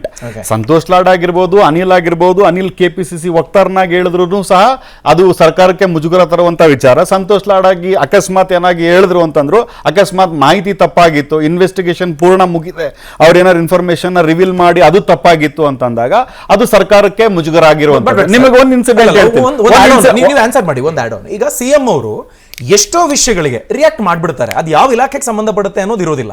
ಆದ್ರೆ ಈ ವಿಷಯದಲ್ಲಿ ಗೃಹ ಸಚಿವರು ಮಾತಾಡೋವರೆಗೆ ನಾನು ವೆಯ್ಟ್ ಮಾಡ್ತೀನಿ. Very very very interesting question ನೀವು ಕೇಳಿದ್ದು. ಈಗ ಮುಖ್ಯಮಂತ್ರಿಗಳು ಬಹಳಷ್ಟು ವಿಚಾರಗಳಲ್ಲಿ ಇಮಿಡಿಯೇಟ್ ಆಗಿ ರಿಯಾಕ್ಟ್ ಮಾಡ್ತಾರೆ. ಈ ವಿಚಾರದಲ್ಲಿ ಯಾಕೆ ಅವ್ರು ರಿಯಾಕ್ಷನ್ ಮಾಡ್ತಿಲ್ಲ ಅನ್ನೋದು ನಿಮ್ಮ ಪ್ರಶ್ನೆ ಅಲ್ವಾ? ಗೃಹ ಮಂತ್ರಿಗಳ ಹತ್ರ ಮಾಹಿತಿ ತಗೊಂಡು ನಾನು ಅದ್ರ ಬಗ್ಗೆ ಮಾತಾಡ್ತೀನಿ ಅಂತ ಹೇಳಿದ್ದಾರೆ. ತಪ್ಪೇನಿದೆ ಇದರಲ್ಲಿ? ಗೃಹ ಮಂತ್ರಿಗಳಿಗೆ ಅವ್ರಿಗೆ ಕೊಟ್ಟಿದ್ದಂತ ಜವಾಬ್ದಾರಿ, ಇದೊಂದು ಡಿಪಾರ್ಟ್ಮೆಂಟ್. ಅದು ಗೃಹ ಮಂತ್ರಿಗಳಿಂದಾನೇ ಇನ್ಫಾರ್ಮೇಶನ್ ಬಂದ ಮೇಲೆ ಮುಖ್ಯಮಂತ್ರಿ ಮಾತಾಡ್ಬೇಕು. ಒಂದ್ ನಿಮಿಷ ಗೌಡ್ರೆ, ಅಲ್ಲಲ್ಲ, ಹೇಳಿ ಬಟ್ ನಮ್ಮ ಉದ್ದೇಶ ಏನ್ ಗೊತ್ತಾ, ಒಬ್ಬ ಮುಖ್ಯಮಂತ್ರಿ ಆಗಿ ಈ ನಾಡಿನ ಒಬ್ಬ ಸಂತನ ಹತ್ಯೆ ಆಗಿದೆ, ಆ ಟೈಮಲ್ಲಿ ಅವ್ರು ಒಂದು ಸಮಾಧಾನ ಹೇಳ್ಬೇಕಾಗಿತ್ತು ಅನ್ನೋದು ನಮ್ಮ ಉದ್ದೇಶ ಅಷ್ಟೇ. ನಮ್ದು ಬೇರೆ ಏನು ಅಬ್ಜೆಕ್ಷನ್ ಇಲ್ಲ. ವಿರೋಧ ಪಕ್ಷದಲ್ಲಿ ಇದ್ದೀವಿ ಮಾತ್ರಕ್ಕೆ ನಿಮ್ಮ ಇನ್ವೆಸ್ಟಿಗೇಷನ್ ನಾವು ತೊಂದರೆ ಕೊಡಲ್ಲ. ಆದ್ರೆ ಸಿದ್ದರಾಮಯ್ಯನವರು ಈ ನಡೆ ನಮ್ಮೆಲ್ಲರಿಗೂ ಬೇಸರ ತರಿಸಿದೆ, ಈವನ್ ಇಡೀ ರಾಜ್ಯದ ಜನತೆಗೆ ಬೇಸರ ತರಿಸಿದೆ. ಅದನ್ನ ನಾವು ಇಲ್ಲಿ ಜನತೆ ಪರವಾಗಿ ನಾನು ಹೇಳ್ತೇನೆ. ಗೌಡ್ರೆ ಹೇಳ ನಾನು ಈಗ ಏನಾಗಿದೆ ಅಂತಂದ್ರೆ, ಮುಖ್ಯಮಂತ್ರಿಗಳು ಗಮನ ಹರಿಸಬೇಕಾಗಿತ್ತು ಅನ್ನೋದು ಬೇರೆ, ರಿಯಾಕ್ಷನ್ ಕೊಡಬೇಕಾಗಿತ್ತು ಅನ್ನೋದು ಬೇರೆ. ಗಮನ ಹರಿಸಬೇಕು ಅಂದ್ರೆ his interference to the subject, ಅದ್ರ ಬಗ್ಗೆ ಹೇಳಿಕೆ ಕೊಡಬೇಕು ಅಂತಂದ್ರೆ without the primary investigation report ಈ ಕಾಂಟ್ ಟಾಕ್. ಈಗ ನೀವೇ ಮಾಧ್ಯಮದಲ್ಲಿ ಹೋಗಿ ಒಂದು ಪ್ರಶ್ನೆ ಬಿಟ್ಟು ಮೂರನೇ ಪ್ರಶ್ನೆ ಕೇಳಿದ್ರೆ ಮುಖ್ಯಮಂತ್ರಿಗಳ ಹತ್ರ ಉತ್ತರ ಇರ್ಲಿಕ್ಕಿಲ್ಲ. ಯಾಕೆ ಅಂತಂದ್ರೆ it is under the investigation stage. ಅಕಸ್ಮಾತ್ ನೀವೇ ಜಾಸ್ತಿ ಒತ್ತಡ ಹಾಕಿದ್ರಿ ಅಂತಂದ್ರೆ I can talk something which is there in my mouth. ಒಂದು. ಎರಡನೇದು, ಆಗ್ಲೇ ನನ್ನ ಸ್ನೇಹಿತರು ಹೇಳ್ತಾ ಇದ್ರು, ಯಾವುದೋ ಒಂದು ಕೊಲೆಗಳಾಗ್ಬಿಡ್ತು, ಮುಸ್ಲಿಮು ಹಿಂದೂ ಅದು ಇದು ಅಂತ. ನಾನು ಹೇಳುವಂಥದ್ದು, ಪ್ರತಿಯೊಂದು ಇನ್ಸಿಡೆಂಟ್ ಅನ್ನ ಅವ್ರು ಆ ಥರ ನೋಡ್ತಾರಲ್ಲ, ಮನುಷ್ಯತ್ವ ಎಲ್ಲೋಗಿದೆ ಅಂತ. ಇವತ್ತು ಅವ್ರದೇ ಆದಂತ ಸರ್ಕಾರದಲ್ಲಿ ಹರ್ಷನ ಕೊಲೆ ಆಗೋಯ್ತು. ಏನ್ ಮಾಡಿದ್ರು ಅವತ್ತು? ಒಂದ್ ನಿಮಿಷ ರಿಯಾಕ್ಟ್ ಮಾಡ್ತೀನಿ. ಒಂದ್ ನಿಮಿಷ. ಅದಾಗಿದ್ಮೇಲೆ ಬೇಕಾದಷ್ಟು ಸರಣಿ ಕೊಲೆಗಳಾದವು. ಆವತ್ತಿನ ದಿವಸದಲ್ಲಿ ಇವ್ರ ಸರ್ಕಾರ ಏನ್ ಮಾಡುದು? ಆವತ್ತಿನ ದಿವಸದಲ್ಲಿ ಕೆಲವೊಬ್ಬರಿಗೆ ಅನುದಾನ ಕೊಟ್ರು, ತೀರ್ಕೊಂಡವ್ರಿಗೆ, ಕೆಲವರಿಗೆ ಅನುದಾನ ಕೊಡ್ಲಿಲ್ಲ. ನೀವ್ ಯಾಕೆ ಆ ತರ ಇದು ಮಾಡ್ತೀರಿ? ನೀವು ಡಿಸ್ಕ್ರಿಮಿನೇಷನ್ ಮಾಡ್ತೀರಿ. ಮೂರನೇದು, ಇವತ್ತು ಅವ್ರು ಹೇಳ್ತಾ ಇದ್ದಾರೆ ಬೇಕಾದಷ್ಟು ಟೆರರಿಸ್ಟ್ಗಳನ್ನ ಬ್ಯಾಕಪ್ ಮಾಡ್ತಾರೆ ಅಂತೇಳಿ.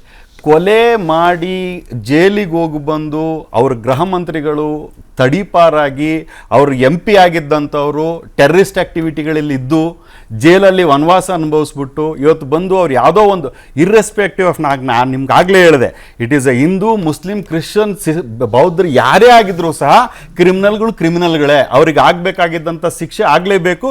ಆಗಲೇ ಗೌರಿ ಹೇಳಿದ್ದು ಒಂದು ವಿಚಾರವನ್ನು ನಮ್ಮ ಸ್ವಾಮಿಗಳು ಹೇಳ್ತಾ ಇದ್ರು. ಈಗ ಫಾರ್ ಎಕ್ಸಾಂಪಲ್ ನಾವು ಯಾವುದೋ ಒಂದು ರಾಜ್ಯದಲ್ಲಿ ಶೂಟ್ ಆ್ಯಂಡ್ ಸೈಟ್ ಮಾಡಿದ್ರು ಅಂತೇಳಿ ನಾವು ಇಲ್ಲಿ ಮಾಡಿದ್ವಿ ಅನ್ಕೊಳ್ಳಿ, ಅಕಸ್ಮಾತ್ down the line after 6 months FIR file ಮಾಡಿದ್ಮೇಲೆ ಇನ್ವೆಸ್ಟಿಗೇಷನ್ ರಿಪೋರ್ಟ್ ನಾವು ಮಾಡಬೇಕಾದ್ರೆ ಅವ್ನು ತಪ್ಪಿತಸ್ಥ ಅಲ್ಲ ಅಂತ ಗೊತ್ತಾಗಿದ್ಮೇಲೆ ಅವನ್ನ ವಾಪಸ್ ತೊಗೊಂಬರಕ್ಕಾಗತ್ತೆ ನಿಮ್ಮ ಕೈಯಲ್ಲಿ? ಆಗುತ್ತಾ? ಇನ್ವೆಸ್ಟಿಗೇಷನ್ ಅಂತಂದ್ರೆ ಅದೇ ಅಲ್ಲ ಸರ್. ಇನ್ವೆಸ್ಟಿಗೇಷನ್ ಅಂದ್ರೆ it is an investigation. We have to identify not only the ಕ್ರಿಮಿನಲ್ಸ್ಗೆ ಹಿಂದೆ ಯಾರು ಸಪೋರ್ಟ್ ಕೊಟ್ಟಿದ್ರು, ಅವ್ರ ಸಪೋರ್ಟ್ ಇಂದ ಯಾರೇ ಆಗಿರ್ಬೋದು. ಈಗ ಇದರಲ್ಲಿ ಯಾರೋ ಚಿತ್ರದುರ್ಗ ಮಠದಲ್ಲಿ ಏನಾಗೋಯ್ತು, ಯಾರ್ಯಾರಿದ್ರು ಅವರಿಂದ ಯಾರು ಎಕ್ಸ್ಪೆಕ್ಟ್ ಮಾಡಿದ್ರ? ಮತ್ತೆ ಸೊ ಈಗ ನಾವು ವಿ ಕಾಂಟ್ ಎಲ್ಲರನ್ನು ಒಂದೇ ಇದ್ರೊಳಗೆ ನಾವು ಹಾಕೊಂಡು ತೂಗಕ್ಕಾಗೋದಿಲ್ಲ. ತಪ್ಪಾಗಿದ್ದಲ್ಲಿ we have to identify and penalise them. What is wrong? ಹತ್ಯೆ ವಿಷಯದಲ್ಲಿ ರಾಜಕೀಯ ಪ್ರಸ್ತಾಪ ಆಗಿದೆ ಅನ್ನೋ ಮಟ್ಟಿಗೆ ಸದನದಲ್ಲಿ ಚರ್ಚೆ ಆಗ್ತಾ ಇದೆ. ಈ ತರದ ಬೆಳವಣಿಗೆಗೆ ಅವಕಾಶ ಮಾಡಿಕೊಡದಂತೆ ಜವಾಬ್ದಾರಿಯುತವಾಗಿ ವರ್ತಿಸಬೇಕಾಗಿತ್ತು, ಅಥವಾ ಸಣ್ಣ ಡೌಟ್ ಕೂಡ ಬಾರದ ಹಾಗೆ ನಡ್ಕೊಳ್ಬೇಕಾಗಿತ್ತು ಇಲಾಖೆ ಅನ್ನೋ ಪ್ರಶ್ನೆ ಇದೆ. ರಾಜಶೇಖರಾನಂದ ಶ್ರೀಗಳೇ, ನೀವು ನೋಡೋ ಹಾಗೆ ಈಗ ತನಿಖೆ ಆಗದೆ ಯಾವುದೇ ವಿಷಯ ಗೊತ್ತಾಗದ ಹಾಗೆ ಯಾವುದನ್ನು ಅಥೆಂಟಿಕ್ ಆಗಿ ಹೇಳೋದಕ್ಕೆ ಬರೋದಿಲ್ಲ, ಸರ್ಕಾರ ಆಗ್ಲಿ ಇಲಾಖೆ ಆಗ್ಲಿ. ಇಷ್ಟೆಲ್ಲ ಪ್ರೆಷರ್ ಇರುವಾಗ, ಈ ತರದ ಬೇರೆ ಬೇರೆ ಆಯಾಮಗಳು ಇರುವಂತ ಸಂದರ್ಭದಲ್ಲಿ ಅವ್ರು ಹೇಗೆ, ಈಗ ಸೆನ್ಸಿಟಿವ್ ಇನ್ಫಾರ್ಮೇಶನ್ ಬಿಟ್ಕೊಡೋ ಹಾಗಿಲ್ಲ, ಹಾಗಂತ ಆರೋಪಗಳು ಬರದ ಹಾಗೆ ತಡ್ಕೊಳ್ಬೇಕು. ಇದನ್ನ ಅವರು ಸಾಗಿಸೋದಾದ್ರೂ ಹೇಗೆ ಸಾಗಬೇಕು ಅವರು ಆ ಕಡೆ ತೀರಕ್ಕೆ? ಪ್ರಸ್ತುತ ಸನ್ನಿವೇಶವನ್ನ ನಮಗೆ ಕಂಡಾಗ ಅನ್ನಿಸುವಂತದ್ದು ಏನು ಅಂತಂದ್ರೆ, ಈಗ ಸರ್ಕಾರ ಈ ಸನ್ನಿವೇಶದಲ್ಲಿ ಬಂದಾಗ ಅಲ್ಲಿ ಒಂದು ಸಮಸ್ಯೆ ಆಗಿದೆ ಅಂತಲ್ಲಾದ್ರೆ ಅದು ಕೂಡ ಒಂದು ಸಣ್ಣ ಸಮುದಾಯದ ಮುನಿಗಳವರು, ಆ ಮುನಿಗಳ ಸ್ಥಾನದಲ್ಲಿ ಅಂತ ಸನ್ನಿವೇಶ ಆಗಿದೆ ಅಂದ್ರೆ ನಮಗನ್ನಿಸುವುದು ತಕ್ಷಣ ಮುಖ್ಯಮಂತ್ರಿಗಳು ಅಲ್ಲಿಗೆ ಹೋಗ್ಬೇಕಿತ್ತು. ಎಂತಹ ಸನ್ನಿವೇಶವೇ ಇರ್ಲಿ, ಮುಖ್ಯಮಂತ್ರಿಗಳೇ ಸ್ವಯಂ ಹೋಗಿ ಆ ಸಮುದಾಯವನ್ನ ಸಾಂತ್ವನ ಮಾಡುವುದು, ಮತ್ತೆ ನಾನೇ ತನಿಖೆಗೆ ಆದೇಶ ಮಾಡಿದ್ದೇನೆ. ಆವಾಗ ನೋಡಿ, ಇಲಾಖೆ ಕೂಡ ಸರಿಯಾಗಿ ವ್ಯವಹರಿಸ್ತದೆ, ಮತ್ತೆ ಸನ್ಮಾನ್ಯ ಮುಖ್ಯಮಂತ್ರಿಗಳೇ ಆದೇಶ ಮಾಡಿದ್ದಾರೆ ಅನ್ನುವುದಾಗ ಒಳ್ಳೆಯ ಪ್ರಕ್ರಿಯೆಗಳು ಇದರಲ್ಲಿ ಮುಂದುವರಿಯುತ್ತದೆ. ನಾವು ಕೇಳೋದೀಗ CBI ಇನ್ನೊಂದು ಮತ್ತೊಂದು ಅದೆಲ್ಲ ಚರ್ಚೆ ನಡೆಯಲಿ, ಅದು ಬೇರೆ ವಿಷಯ. ಆದ್ರೆ ಮೊದ್ದಾಮಾಗಿ ಆಗಬೇಕಾದ ಕಾರ್ಯ, ಇದಕ್ಕೊಂದು ಉದಾಹರಣೆಯನ್ನ ನಿಮ್ಗೆ ಹೇಳಬೇಕು. ಡಿ ಕೆ ರವಿ ಅವರ ಪರಿಸ್ಥಿತಿ ಬಂದಾಗ ಮಾರ್ಚರಿಗೆ ಸನ್ಮಾನ್ಯ ಮುಖ್ಯಮಂತ್ರಿಗಳು ಹೋಗ್ತಾರೆ. ಹಾಗಿದ್ರೆ ಅಂತದ್ದೇ ಒಂದು ಸಿಚುವೇಶನ್ ಗಿಂತಲೂ ಮಿಗಿಲಾಗಿರುವಂತಹ ಸಿಚುವೇಶನ್ ಇದು. ಈಗ ಅಲ್ಲಿ ಒಬ್ಬರು ಅಧಿಕಾರಿ ಆಗಿರೋದು, ಡಿ ಕೆ ರವಿ ಅವರು ಒಬ್ಬರು ಅಧಿಕಾರಿ ಆಗಿರೋದು, ಆದ್ರೆ ಇಲ್ಲಿ ಒಬ್ಬ ನಿರಾಡಂಬರ ಸಂತ, ಜಗತ್ತಿಗೆ ಶಾಂತಿಯನ್ನ ಬೋಧನೆ ಮಾಡುವಂತ ಒಬ್ಬ ಸಂತ ಅರ್ಥಾತ್ ಮುನಿ, ಅಂತಹ ಒಬ್ಬ ಮುನಿಯನ್ನ ಈ ರೀತಿ ಬರ್ಬರವಾಗಿ ಬೀಭತ್ಸವಾಗಿ ನೋಡಿ ಅಲ್ಲಿ ನಡೆದುಕೊಂಡಂತ ರೀತಿ ನೋಡಿ, ಶ್ರದ್ಧಾ ಪ್ರಕರಣಕ್ಕೂ ಇದಕ್ಕೂ ನೋಡುವಾಗ ನಾವು ಅದನ್ನ ತಾಳೆ ಹಾಕಬಾರದು. ಆದ್ರೆ ಪರಿಸ್ಥಿತಿ ನೋಡುವಾಗ ಒಂಥರ ಹೆದರಿಕೆ ಆಗತ್ತೆ, ಭಯಭೀತಿಯನ್ನು ಹುಟ್ಟಿಸ್ತದೆ. ಹಾಗಿದ್ರೆ ಇದ್ರಲ್ಲಿ ಏನಾದ್ರು ಸಂಚು ಇತ್ತೋ ಅಥವಾ ಏನಾದ್ರೂ ವ್ಯವಸ್ಥಿತವಾದ ಪಿತೂರಿ ಇತ್ತೋ ಎನ್ನುವುದನ್ನ ತನಿಖೆಯಲ್ಲೇ ಅದು ಹೊರಗೆ ಬರಬೇಕು. ಅದಕ್ಕೆ ಬೇರೆ ವಿಷಯ. ಅವ್ರು ಹೇಳಿದ್ರು ನಾವು ಭಾವನಾತ್ಮಕವಾಗಿ ಮಾತಾಡುವಾಗ ನಮ್ಗೆ ಅನ್ನಿಸ್ತದೆ ಇದನ್ನ ಎನ್ಕೌಂಟ್ರೇ ಮಾಡಬೇಕು ಅಂತ. ಆದ್ರೆ ಅವ್ರು ಹೇಳಿದ್ದು ಸರಿ ಇದೆ. ಅಲ್ಲಿ ಅವರು ಹೇಳಿದ್ರು ಆ ತನಿಖೆಯನ್ನ ಮಾಡುವಾಗ ಆ ತನಿಖೆ ಸಾಯತ್ತೆ, ಅದೊಂದು ಎಲ್ಲ ಹೇಳಿದ್ರು, ಒಳ್ಳೆಯದು. ಆದ್ರೆ ಈ ರಿಯಾಕ್ಷನ್ ನೋಡಿದಾಗ ಇದೆಯಲ್ಲ, ಸರ್ಕಾರದ ವ್ಯವಸ್ಥೆಯನ್ನ ನೋಡಿದಾಗ ಎಲ್ಲೋ ಒಂಥರ ಯಾರನ್ನು ಇವರು ತಡಕಾಡ್ತಾ ಇದ್ದಾರೋ ಅನ್ನುವ ಭಾವನೆ ವ್ಯಕ್ತವಾಗುವ ರೀತಿಯಲ್ಲಿ ನಡ್ಕೊಳ್ತಾ ಇದ್ದಾರಲ್ಲ, ಅದು ಬೇಸರ ತರಿಸ್ತದೆ ಅಂತ ನಮ್ಮ ಅನಿಸಿಕೆ. ಈಗ ಸ್ವಾಮಿಗಳೇ, ಒಂದೇನು ಅಂತಂದ್ರೆ, ಇವತ್ತು ನಾನು ಬಹಳ ಮಿನಿಸ್ಟ್ರಿಗಳ ಜೊತೆಗೆ ಒಡನಾಟ ಇರೋದ್ರಿಂದ ಈ ವಿಚಾರ ತಮ್ಮಲ್ಲಿ ವೈಯಕ್ತಿಕವಾಗಿ ಹೇಳಲಿಕ್ಕೆ ಬಯಸ್ತೇನೆ. ಇವತ್ತು ಗೃಹ ಮಂತ್ರಿಗಳು ಜೊತೆಗೆ ಇನ್ಚಾರ್ಜ್ ಮಿನಿಸ್ಟ್ರು ಇಬ್ಬರೂ ಹೋಗಿ ಮಾತಾಡಿ, ಅಲ್ಲಿ ಆಫೀಸರ್ಸ್ಗಳ ಜೊತೆಗೆ ಮಾಡಿ, ಅಪೋಸಿಷನ್ ಪಾರ್ಟಿ ಲೀಡರ್ಸ್ಗಳ ಜೊತೆಗೆ ಮಾತಾಡಿ, ಇವತ್ತು ಬೆಳಗ್ಗೆ ನಡೆದಿರುವಂಥ ಡೆವಲಪ್ಮೆಂಟ್ಗಳು ಬುದ್ಧಿಗಳೇ ಇದು ಆಗಿರೋದ್ರಿಂದ ತಮ್ಮ ಗಮನಕ್ಕೆ ನಾನು ಯಾಕೆ ತರಲಿಕ್ಕೆ ಬಯಸ್ತಾ ಇದ್ದೀನಿ ಅಂದರೆ, ಸದನದಲ್ಲೂ ಈ ವಿಚಾರವನ್ನು ಪ್ರಸ್ತಾಪ ಮಾಡಿದ್ದಾರೆ. ಮುಖ್ಯಮಂತ್ರಿಗಳ ಜೊತೆಗೆ ವಿಚಾರವನ್ನ ಪ್ರಸ್ತಾಪ ಏನು ಬಿಜೆಪಿಯವರು ಮಾಡಿದ್ದಾರೆ, JDSನವರು ಮಾಡಿದ್ದಾರೆ. ಅದೇ ರೀತಿ ಹೋಮ್ ಮಿನಿಸ್ಟ್ರು ಸಹ ಇವತ್ತು ಹುಬ್ಳಿ ಧಾರವಾಡದಲ್ಲಿ ಇದ್ದಂಥವ್ರು, ಅದ್ರ ಜೊತೆಗೆ ಇನ್ಚಾರ್ಜ್ ಮಿನಿಸ್ಟರ್ ಆದಂಥ ಸಂತೋಷ್ ಲಾಡ್ ಅವರು ಸಹ ಅಲ್ಲೇ ಅವ್ರ ಜೊತೆಗೆ ಇದ್ದಂಥವ್ರು. ಮೇ ಬಿ ನನಗನ್ಸಿದ ಮಟ್ಟಿಗೆ ಶ್ರೀಗಳೇ, ಇನ್ನೊಂದು 2-3 ದಿವಸದಲ್ಲಿ ಇದ್ರ ಬಗ್ಗೆ ಒಂದು ಸ್ಪಷ್ಟವಾದಂಥ ಚಿತ್ರಣ ಬರ್ತದೆ. ಆಮೇಲೆ ಸರ್ಕಾರ ಯಾವುದೇ ಪ್ರಶ್ನೆ ಇಲ್ಲ ಇದರಲ್ಲಿ, ಇರ್ರೆಸ್ಪೆಕ್ಟಿವ್ ಯಾರೇ ಇರಲಿ, ಕಳ್ಳ ಯಾರೇ ಇರಲಿ ಅವನ್ನ ಹೊರಗಡೆ ಹಾಕಿ ಅವನಿಗೆ ಏನು ಬುದ್ಧಿ ಕಲಿಸ್ಬೇಕು ಆ ಬುದ್ಧಿಯನ್ನು ಕಲಿಸೋದಕ್ಕೆ ಸರಿಯಾದ ಕ್ರಮಗಳನ್ನ ಸರ್ಕಾರ ತಗೊಳ್ತದೆ ಅಂತೇಳಿ ಈ ಮೂಲಕ ತಮಗೆ ಗೌರವವಾಗಿ ಹೇಳೋಕ್ಕೆ ಇಚ್ಛೆ ಪಡ್ತೀನಿ ಶ್ರೀಗಳೇ. ಒಳ್ಳೇದು. ಓಕೆ ಓಕೆ ಚಂದ್ರು ಅವರೇ, ಆಗ್ಲೇ ರಾಜುಗೌಡರು ಮಾತಾಡ್ತಾ ಇದ್ರು, ಬೇರೆ ಬೇರೆ ಆಯಾಮಗಳಲ್ಲೂ ಕೆಲ ಸೆನ್ಸಿಟಿವ್ ಇನ್ಫಾರ್ಮೇಶನ್ ಅನ್ನ ಎಲ್ಲ ಕೇಸ್ಗಳಲ್ಲೂ ಹೇಳಿಬಿಡಬೇಕು ಅಥವಾ ಇನ್ನೇನೋ ಆಗ್ತಿದೆ ಅನ್ನೋ ಥರದ್ದು ಕಷ್ಟ. ಪೊಲೀಸ್ ಇಲಾಖೆ ಹೇಗೆ ಕೆಲಸ ಮಾಡುತ್ತೆ ಅನ್ನೋದು ನಿಮಗೂ ಗೊತ್ತಿರುತ್ತೆ. ಆದರೆ CBIನೇ ಇದಕ್ಕೆ ಪರಿಹಾರ ಅಂತ ಡಿಸೈಡ್ ಆಗೋ ಮುನ್ನ ಈಗ ನೀವು ಆಲ್ ಪಾರ್ಟಿ ರೆಪ್ರೆಸೆಂಟೇಟಿವ್ಸ್ ಹೋಗಿ ಅದರ ಮಾಹಿತಿ ಪಡ್ಕೊಳ್ಳೋದು, ಏನಾಗಿದೆ ಅನ್ನೋದ್ರ ಬಗ್ಗೆ ಇನ್ನೊಂದಷ್ಟು ಕೂಲಂಕಷವಾಗಿ ಚರ್ಚೆ ಮಾಡೋದು, ಈ ಥರದ ಪ್ರಯತ್ನಗಳಾಗಿದೆಯಾ? ಅಥವಾ ಏಕ್ದಮ್ ಈಗ ಬಂದು ನಾವು ಅಸೆಂಬ್ಲಿನಲ್ಲಿ ಟೆರರ್ ಮಾಡ್ಯೂಲ್ ಅಂತ ಹೇಳಿಬಿಟ್ರೆ ಪೊಲೀಸ್ ಇಲಾಖೆಯವ್ರಿಗಾದ್ರೂ ಕಷ್ಟ ಆಗೋದಿಲ್ವಾ ಸರ್? ನೋಡಿ, ಯಾವಾಗಲೂ ಈ ಥರ ಹತ್ಯೆಗಳಲ್ಲಿ ಟೆರರ್ ಏನು ಆಪರೇಟರ್ಸ್ ಮಾಡಸ್ ಆಪರೆಂಡಿ ಅಂತ ಹೇಳಿ, ಅಂದ್ರೆ ಹತ್ಯೆ ಆಗಿರ್ತಕ್ಕಂಥ ವ್ಯಕ್ತಿ ಯಾರು, ಹತ್ಯೆ ಮಾಡಿರ್ತಕ್ಕಂಥ ರೀತಿ ಯಾವುದು, ಯಾವ ಸನ್ನಿವೇಶದಲ್ಲಿ, ಇದು ಬಹಳ ಮುಖ್ಯ ಆಗುತ್ತೆ. ಹತ್ಯೆ ಆಗಿರ್ತಕ್ಕಂಥ ವ್ಯಕ್ತಿ ಸಾಮಾನ್ಯ ವ್ಯಕ್ತಿಗಳಲ್ಲ. ಒಂದು ಕೊಲೆಯಲ್ಲಿ ಒಂದು ಸಮುದಾಯದ ಅತಿ ದೊಡ್ಡ ಮುನಿಗಳು, ಮತ್ತೊಂದರಲ್ಲಿ ಹನುಮ ಜಯಂತಿಯಲ್ಲಿ ಮುಂದೆ ನಿಂತ್ಕೊಂಡು ಒಂದು ಸಮಾಜವನ್ನು, ಹಿಂದೂ ಸಮಾಜವನ್ನ ಲೀಡ್ ಮಾಡ್ತಿರ್ತಕ್ಕಂಥ ವ್ಯಕ್ತಿ. ಮಾಡಲಾಗಿರ್ತಕ್ಕಂಥ ರೀತಿಯನ್ನು ನೋಡಿ, ಯಾವುದು ಜೈನ ಮುನಿಗಳ ರೀತಿಯನ್ನು ನೋಡಿ, ಹೇಗೆ ಬೀಭತ್ಸವಾಗಿ ಕೊಲೆ ಮಾಡಿದ್ದಾರೆ. ನಾವು ಹಿಂದೆ ನಡೆದಿರ್ತಕ್ಕಂಥ ಕೆಲವು ಘಟನೆಗಳಿಗೆ ತಾಳೆ ಹಾಕೊಂಡ್ಬಂದ್ರೆ ಅದು ಸಾಮಾನ್ಯ ಕೊಲೆ ಅಂತ ನಮಗೆ ಮೇಲ್ನೋಟದಲ್ಲಿ ಅನ್ಸೋದಿಲ್ಲ. ಯಾಕೆ ಅನುಮಾನ ಬರ್ತದೆ ಈ ಸರ್ಕಾರದ ಮೇಲೆ ಅಂತ ಹೇಳಿದ್ರೆ, ನೀವು ನನ್ನ ಕಾಂಗ್ರೆಸ್ ವಕ್ತಾರಾಗಲೇ ಹೇಳ್ತಾ ಇದ್ರು, ನಿಮ್ಮ ಏನು ಹೋಮ್ ಮಿನಿಸ್ಟರ್ನ ಜೈಲ್ಗೆ ಹೋಗಿ ಬಂದವರು ಅಂತೇಳಿ. ಅಮಿತ್ ಶಾ ಅವರ ಕಥೆನ ಕೇಳ್ಕೊಳ್ಳಿ. ಸುಪ್ರೀಂ ಕೋರ್ಟ್ ಡಿಸಿಷನ್ ಕೊಟ್ಟ ಮೇಲೆ ಅವ್ರು ಕ್ಲೀನ್ ಚಿಟ್ ತಗೊಂಡು ಆಚೆ ಕಡೆಗೆ ಬಂದಿರೋದು. ಅಂದ್ರೆ ಸುಳ್ಳು ಕೇಸಲ್ಲಿ ಅವ್ರನ್ನ ಫಿಟ್ ಮಾಡಿ, ಸುಳ್ಳು ಕೇಸಲ್ಲಿ ಅವ್ರನ್ನ ಏನು ಗಡೀಪಾರು ಮಾಡಿ, ಸುಳ್ಳು ಕೇಸಲ್ಲಿ ಅವ್ರನ್ನ ಜೈಲ್ ಹಾಕಿದ್ದು ನಾನು ಹೇಳಿದ್ದಲ್ಲ ಸ್ವಾಮಿ. ಸುಪ್ರೀಂ ಕೋರ್ಟ್ ತೀರ್ಪನ್ನು ನೀವು ಓದಿ. ಒಂದು ಇದೇ ರೀತಿಯ ಮಲಗಾಂವ್ ಬ್ಲಾಸ್ಟ್ ಪ್ರಕರಣದಲ್ಲಿ ಶ್ರೀಕಾಂತ್ ಪುರೋಹಿತ್ ಅವರು ಎಷ್ಟು ದಿನ ಒಳಗಡೆ ಕೊಡಿದ್ರು, ಸಾಧ್ವಿ ಅವರು ಎಷ್ಟು ದಿನ ಒಳಗಡೆ ಕೊಡಿದ್ರು, ಯಾವ ರೀತಿ ಅವ್ರನ್ನ ಫಿಕ್ಸ್ ಮಾಡಿದ್ರು ಅಂತ ಹೇಳಿ ನಾನು ಹೇಳ್ತೀನಿ. ತನಿಖೆ ಆದ್ಮೇಲೆ ಸುಳ್ಳು ಕೇಸ್ ಅಂತ ಗೊತ್ತಾಯ್ತು. ಹೌದು, ಅಲ್ಲಿವರೆಗೂ ಹಾಗಾದ್ರೆ ನಿಜವಾದ ತನಿಖೆ ಆಗೋದಕ್ಕೆ ಯಾಕೆ ಬಿಡಬಾರ್ದು? ನಿಜವಾದ ಅಪರಾಧಿಗಳು ಓಡಾಗಿದ್ರು. ಇನ್ನೊಬ್ರು ಈಗ ನೋಡಿ ಈ ರೀತಿ ತನಿಖೆ ಏನಾಗ್ತಿದೆ ಮಲೆಗಾವ್ದು, ಇವರು ಯಾರು ತಪ್ಪು ಒಳಗಡೆ ಇದ್ದಾರಲ್ಲ ಇವರ ಅಲ್ವಾನದಷ್ಟೇ ತನಿಖೆ ಆಗ್ತಿದೆ ಬಿಟ್ರೆ ನಿಜವಾಗಿ ಮಾಡೋನು ಯಾರು, ಎಲ್ಲೋದ ಅವನು? 15 ವರ್ಷ ಕಳೆದೋಯ್ತು, ಇಲ್ಲೂ ಅದೇ ಆಗುತ್ತೆ. ನೀವೇನಾದ್ರೂ ತನಿಖೆ ಕೊಡ್ಲಿಲ್ಲ ಅಂತ ಹೇಳಿದ್ರೆ ಯಾರೋ ಒಬ್ಬ ಹಣಕಾಸಿಂದು ಅವನು ಸುತ್ತನೆ ಗಿರ್ಕಿ ಓಡಿಸಿ 7-8 ವರ್ಷ ತಳೆದ್ಮೇಲೆ ನಿಜವಾದ ಅಪರಾಧಿ ಯಾರಿದ್ದಾನೆ, ಅವ್ನ ಹಿಂದೆ ಇರ್ತಕ್ಕಂಥ ಜಾಲ ಯಾವ್ದಿದೆ ಎಕ್ಸಾಂಪಲ್ ಕೊಟ್ಟರು 13 ರೂಪಾಯಿ ಕೊಲೆ ಆಗಿದೆ ಇದೇನಾಗಿತ್ತು ಅಂತ ಹೇಳಿ ನೋಡಿ. ಆಗ್ಲೇ ಅವ್ರು ಹೇಳ್ತಾ ಇದ್ರು, ಒಬ್ಬ ಸಣ್ಣ ಅಧಿಕಾರಿ ತೀರೋದಾಗ್ಲೇ ಮುಖ್ಯಮಂತ್ರಿಗಳಿಗೆ ಹೋಗ್ಲಿಕ್ಕೆ ಸಮಯ ಇರ್ತದೆ. ಆದ್ರೆ ಗೃಹ ಸಚಿವರಿಗೆ, ಮುಖ್ಯಮಂತ್ರಿಗಳಿಗೆ 3 ದಿವಸ ಬೇಕಾ ಸ್ವಾಮಿ ಓಟ್ ಬರೋದಕ್ಕೆ. ಇವತ್ತು ಒಬ್ಬ ಮುಖ್ಯಮಂತ್ರಿ ಹೋಗಿಲ್ಲ ಅಂತ ಹೇಳಿದ್ರೆ ಎಷ್ಟು ಲೈಟ್ ಆಗಿ ಅವ್ರು ತಗೊಂತಾ ಇದ್ರೆ ಈ ಕೇಸಿನ ವಿಚಾರದಲ್ಲಿ ಅವ್ರಿಗೆ ಇರ್ತಕ್ಕಂಥ ಸೀರಿಯಸ್ನೆಸ್ ತೋರಿಸುತ್ತೆ. ಯಾವಾಗ ಸರ್ಕಾರಕ್ಕೆ ಸೀರಿಯಸ್ನೆಸ್ ಇಲ್ಲ ಅಥವಾ ಸರ್ಕಾರದ ಉದ್ದೇಶನೇ ಬೇರೆ ಆಗಿದೆ, ಅವರ ಕೆಳಗಡೆ ಕೆಲಸ ಮಾಡ್ತಕ್ಕಂಥ ಪೊಲೀಸ್ಗಳು ಡೆಫಿನೆಟ್ ಆಗಿ ಡಿಪಾರ್ಟ್ಮೆಂಟ್ ಒಳಗಡೆ ಇದು ಇನ್ಫ್ಲೂಯೆನ್ಸ್ ಆಗೇ ಆಗುತ್ತೆ. ಸಿದ್ದು ಸವದಿ ಅವರು ಹೇಳಿರೋ ರೀತಿಯಲ್ಲಿ ಐಸಿಸ್ ಮಾಡಿಲ್ಲ ಆಗಿತ್ತು ಅಂತ ಇಟ್ಕೊಳ್ಳಿ. ಒಬ್ಬ ಸಾಮಾನ್ಯ ವ್ಯಕ್ತಿ ಈಗ ಇನ್ನೊಬ್ಬರು ಕೊಲೆ ಆದಾಗ ಏಕದಮ್ CBI ಕೊಟ್ಬಿಡಿ ಅಂತ ಕೇಳ್ತೀವಿ. ಒಂದು ವೇಳೆ ಟೆರರ್ ಮಾಡ್ಯೂಲ್ ನ ಆಂಗಲ್ ನ ಬಗ್ಗೆ ನಿಮಗೆ ಹೌದಪ್ಪ ಇದು ತೀರಾ ಭೀಭತ್ಸವಾಗಿದೆ ಈ ತರದೆಲ್ಲ ಆಗುವಾಗ ರಾಜ್ಯ ಸರ್ಕಾರ ತನಿಖೆ ಮಾಡಿ ಹೇಳೋವರೆಗೂ NIA ಕಾಯತ್ತಾ, ಇನ್ವಾಲ್ವ್ ಆಗುತ್ತಾ? ನಿಮ್ಗೆ ಏನ್ ಅನ್ಸುತ್ತೆ? ಇಲ್ಲ ಸರ್, ಅವ್ರಿಗೆ ಇನ್ವಾಲ್ವ್ ಅವ್ರಿಗೇನು ಸರ್ಕಾರವೇ ಅಪೀಲ್ ಮಾಡಬೇಕು. ಇದೊಂದು ಪ್ರಾಬ್ಲಮ್ ಇರ್ತಕ್ಕಂಥ, ರಾಜ್ಯ ಸರ್ಕಾರವೇ ಅಪೀಲ್ ಮಾಡಬೇಕು. ಮಾಡಿದ್ರೆ ಇಮಿಡಿಯೇಟ್ ಆಗಿ ತಗೊಂತಾರಲ್ಲ. ಆಕ್ಚುಲಿ ಕ್ರೈಮ್ಗಳಲ್ಲಿ ಆಗ್ತಕ್ಕಂಥದ್ದು ಸಾಕ್ಷಿನಾಶ. ನೀವೆಷ್ಟು ಬೇಗ ಅದನ್ನ ಇನ್ವೆಸ್ಟಿಗೇಷನ್ ತಗೊಂತೀರಿ, ನೀವೆಷ್ಟು ಸಮಯ ಕೊಟ್ಕೊಂಡು ಹೋಗ್ತೀರಿ, ಸಾಕ್ಷಿನಾಶಗಳಾಗ್ತಾ ಹೋಗ್ತವೆ. ನೀವು ಇದನ್ನ 2 ತಿಂಗಳಾದ್ಮೇಲೆ ಕೊಟ್ರೆ ನಿಮಗೆ ಸಾಕ್ಷ್ಯ ಸಿಗೋದೇ ಇಲ್ಲ. ಇನ್ನಷ್ಟು ಮಾಹಿತಿ ಪಡ್ಕೊಳ್ತೀನಿ. ರಾಜು ಸರ್, ಈಗ ಸರ್ಕಾರ ಆಗಿರ್ಲಿ ಇಲಾಖೆ ಆಗಿರ್ಲಿ ನ್ಯಾಯ ಕೊಡಿಸ್ಬೇಕು ಅಂತ ಪರಿಶ್ರಮಿಸ್ತಿರುತ್ತೆ ಅಂತ ಅಂದ್ಕೊಳ್ಳೋಣ. ಒಂದಷ್ಟು ಪರ್ಸೆಂಟೇಜ್ ಕೇಸ್ಗಳಲ್ಲಿ ಆರೋಪ ಪ್ರತ್ಯಾರೋಪಗಳು ಮೇ ಬಿ ನೋಡೋರಿಗೆ ಇದು ಹಿಂಗೇನಪ್ಪ ಅಂತ ಶರಾ ಬರೆಯೋ ತರನು ಸಿಕ್ಬಿಡುತ್ತೆ. ಬಿಯಾಂಡ್ ಎನಿ ಡೌಟ್ ನಾವು ಪ್ರಯತ್ನ ಪಡ್ತಿದೀವಿ ಅಂತ ರುಜು ಮಾಡೋದು ಸರ್ಕಾರ ಮಾಡಬೇಕು. ಹೇಗೆ ಮಾಡಕ್ ಸಾಧ್ಯ ಆಗುತ್ತೆ ಈ ತರ ವ್ಯವಸ್ಥೆನಲ್ಲಿ? ಈಗ ಯಾವುದೇ ಸರ್ಕಾರ ಆಗಿರಲಿ ಸರ್, ಈಗ ನೋಡಿ ಬಿಜೆಪಿ ಅಧಿಕಾರದಲ್ಲಿದ್ದಾಗ ಯಾವುದೋ ಒಂದು ಕಮ್ಯುನಿಟಿಯನ್ನ ಅಪೀಸ್ ಮಾಡೋದು, ಕಾಂಗ್ರೆಸ್ ಬಂದಾಗ ಇನ್ಯಾವುದೋ ಕಮ್ಯುನಿಟಿಗೆ ಅಪೀಸ್ ಮಾಡೋದು, ಎರಡೂ ಕಮ್ಯುನಲಿಸಮೇ. ಎರಡು ಏನ್ ವ್ಯತ್ಯಾಸ ಇದೆ ಅಂತ ನನಗನ್ಸೋದಿಲ್ಲ, ಯಾವುದೇ ಸರ್ಕಾರ ಆಗಿರಲಿ. ನೋಡಿ, ಒಂದು ಆರೋಪ ಮಾಡಕ್ಕೆ ಅಂತ ಹೊರಟಾಗ ಈಗ ಆರೋಪಕ್ಕೆ ಬೆನಿಫಿಟ್ ಆಫ್ ಡೌಟ್ ಅಂತೀವಿ. ನೋಡಿ, ಸ್ವಾಮೀಜಿಗಳು ಒಂದು ಮಾತಾಡಿದ್ರು, ಸಿದ್ದರಾಮಯ್ಯನವ್ರು ಬರಬೇಕಿತ್ತು, DK ರವಿ ಅವರು ಒಬ್ಬ DC ಅವರು ಹತ್ಯೆ ಆದಂಥ ಸಂದರ್ಭದಲ್ಲಿ ಅವರ ಮಾರ್ಚರಿಗೆ ಹೋಗಿದ್ದು ಅಂತ.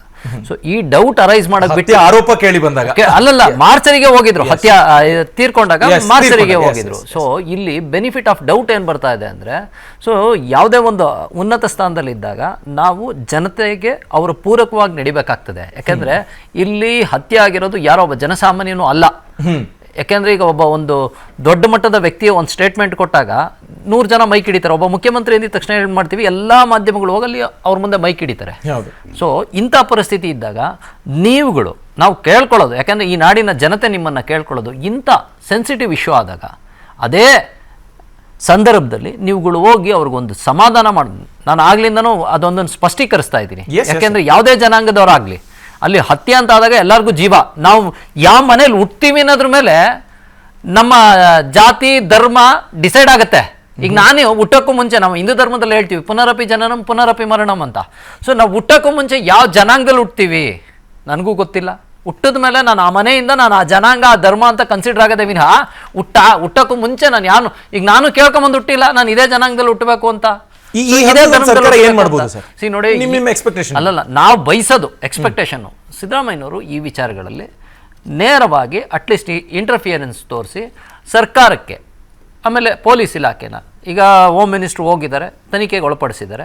ಈಗ ನೋಡಿ, ನಮಗೆ ಡೌಟ್ಸ್ಗಳು ಹೇಳಲಿಕ್ಕೆ ಮತ್ತು ಜನಗಳಲ್ಲಿ ಮಾನಸಿಕವಾಗಿ ನಿಜವಾಗ್ಲೂ ಡೈವರ್ಷನ್ ಆಗಲಿಕ್ಕೆ ನೀವು ದಾರಿ ಮಾಡಿಕೊಟ್ಟಿದ್ದೀರಿ ಈ ಸಂದರ್ಭದಲ್ಲಿ.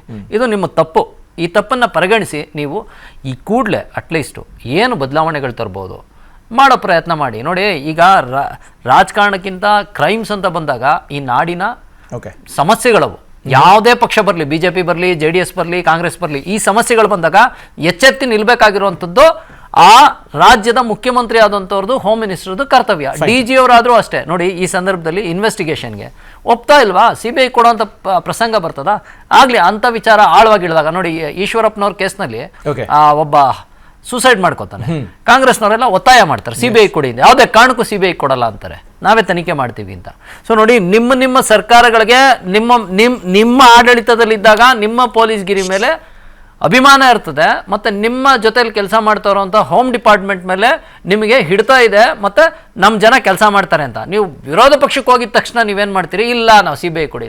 ನಾವು ಹೇಳೋದಿಷ್ಟೇ, ಒಂದು ಪ್ರಾಮಾಣಿಕ ತನಿಖೆ ಆಗಲಿ. ಯಾಕೆಂದರೆ ಈ ನಾಡಿನ ಸಂತನ ಸಾವಾಗಿದೆ, ಇದು ಈ ನಾಡೇ ದುಃಖದಲ್ಲಿರುವಂಥ ಪರಿಸ್ಥಿತಿ. ಯಾವುದೇ ಜನಾಂಗದ್ದಾಗಲಿ ಯಾವುದೇ ಧರ್ಮದಾಗಲಿ ಈ ಸಂದರ್ಭದಲ್ಲಿ ಫಾಸ್ಟಾಗಿ ರಿಯಾಕ್ಟ್ ಮಾಡಿ ಮತ್ತೆ ಏನು ತನಿಖೆ ಕೈಗೊಳ್ಳಬೇಕೋ ಇಮಿಡಿಯೇಟ್ ಆಗಿ ಕೈಗೊಳ್ಳಿ. ಅನಿಲ್ ಅವರೇ, ಒಂದು ಕರ್ಟೆಸಿ ವಿಸಿಟ್ ನಿಮ್ಮ ಸರ್ಕಾರದ ಬಗೆಗಿನ ಆರೋಪಗಳನ್ನ ಕಮ್ಮಿ ಮಾಡೋದಕ್ಕೆ ಅವಕಾಶ ಇದ್ದಿರ್ತಿತ್ತು. ಇಲ್ಲ, ಈಗ ನಾನು ಆಗ್ಲೇ ಶ್ರೀಗಳಿಗೆ ಹೇಳ್ದಾಗೆ ಆಗ್ಲೇ ಹೋಮ್ ಮಿನಿಸ್ಟ್ರು ಸಹ ಹೋಗಿದ್ದಾರೆ, ಇನ್ಚಾರ್ಜ್ ಮಿನಿಸ್ಟ್ರು ಸಹ ಹೋಗಿದ್ದಾರೆ. ಇವತ್ತು ಹೇಳ್ತೀನಿ, ಸದನನೂ ನಡೀತಾ ಇದೆ. ಆಗ್ಲೇ ಗೌಡ್ರು ಹೇಳ್ದಾಗೆ ನೋಡಿ, there are 2 aspects to it. ಒಂದು ಎಮೋಷನಲ್ ಆಗಿ ನಾವು ಆಲೋಚನೆ ಮಾಡಿದಾಗ ಈ ತರದ್ದು ಬರುವಂತದ್ದು ಸಹಜ, ಇಲ್ಲ ಅಂತ ಹೇಳ್ತಾ ಇಲ್ಲ. ಎಮೋಷನಲ್ ಆಗು ಸಹ ನಾವು ಯೋಚನೆ ಮಾಡೋಣ. ಟೆಕ್ನಿಕಲ್ ಆಗಿ ಯೋಚನೆ ಮಾಡಿದಾಗ, ಎಮೋಷನಲ್ ಆಗಿ ಯೋಚನೆ ಮಾಡಿದಾಗ ನಮ್ಮ ಪೊಲೀಸ್ ನಮ್ಮ ಪ್ರೈಡ್ ಅಂತ ನಾವು ಹೇಳ್ತೀವಿ. ಅದೇ ರೀತಿ ನಾವು ಟೆಕ್ನಿಕಲ್ ಆಗಿ ಯೋಚನೆ ಮಾಡಿದಾಗ ಇಲ್ಲಿ ಮರ್ಡರ್ ಮಾಡಿರೋಂಥದ್ದು ಇನ್ನೊಂದು ರಾಜ್ಯಕ್ಕೋ ಇನ್ನೊಂದು ದೇಶಕ್ಕೂ ಹೋದಾಗ CBI ಅನ್ನೋ ಒಂದು ಸಂಸ್ಥೆಯಿಂದ ತನಿಖೆ ಮಾಡಿಸ್ಲಿಕ್ಕೆ ನಾವು ಅವಕಾಶ ಮಾಡಿಕೊಡ್ತೀವಿ. ಇಲ್ಲಿ ಆಗಿರುವಂಥದ್ದು ಈಗ ನಮಗೆ ಕ್ಲೂ ಸಿಕ್ಕಿರ್ಬೋದು, ಹಂಗಾಗ್ಬಿಟ್ಟು ಪೊಲೀಸರು ಸರ್ಕಾರದ ಮೇಲೆ ಒಂದು ಅಶ್ಯೂರೆನ್ಸ್ ಕೊಟ್ಟಿರ್ಬೋದು, ನಾವು ಹಿಡಿತೀವಿ, ನಮಗೊಂದು ಸ್ವಲ್ಪ ಅವಕಾಶ ಮಾಡಿಕೊಡಿ ಅಂತ. ಇಲ್ಲಿ ಇನ್ನೊಂದು ವಿಚಾರ ನನ್ನ ಸ್ನೇಹಿತರಿಗೆ, ನಾನು ಚಂದ್ರಶೇಖರ್ಗೆ ಹೇಳಕ್ಕೆ ಏನು ಇಚ್ಛೆ ಪಡ್ತೀನಿ ಅಂದರೆ, ಪುಲ್ವಾಮಾ ಅಟ್ಯಾಕ್ ಹೋದಾಗ ಇವೆಲ್ಲ ಎಲ್ಲೋಗಿದ್ದು 300 kg RDX ದೇಶದೊಳಗೆ ಬಂದಾಗ ಇಷ್ಟೆಲ್ಲ ಹೇಳ್ತಾ ಇದ್ದಾರಲ್ಲ, ಇವರು ಎಲ್ಲಿಂದ ಬಂದ್ಬಿಡ್ತದು? ಇವತ್ತಿನವರೆಗೂ ಅವ್ರು ತನಿಖೆ ಮಾಡಿದಾರಾ? ಅದ್ರ ಬಗ್ಗೆ ಮಾಹಿತಿ ಕೊಟ್ಟಿದ್ದಾರಾ?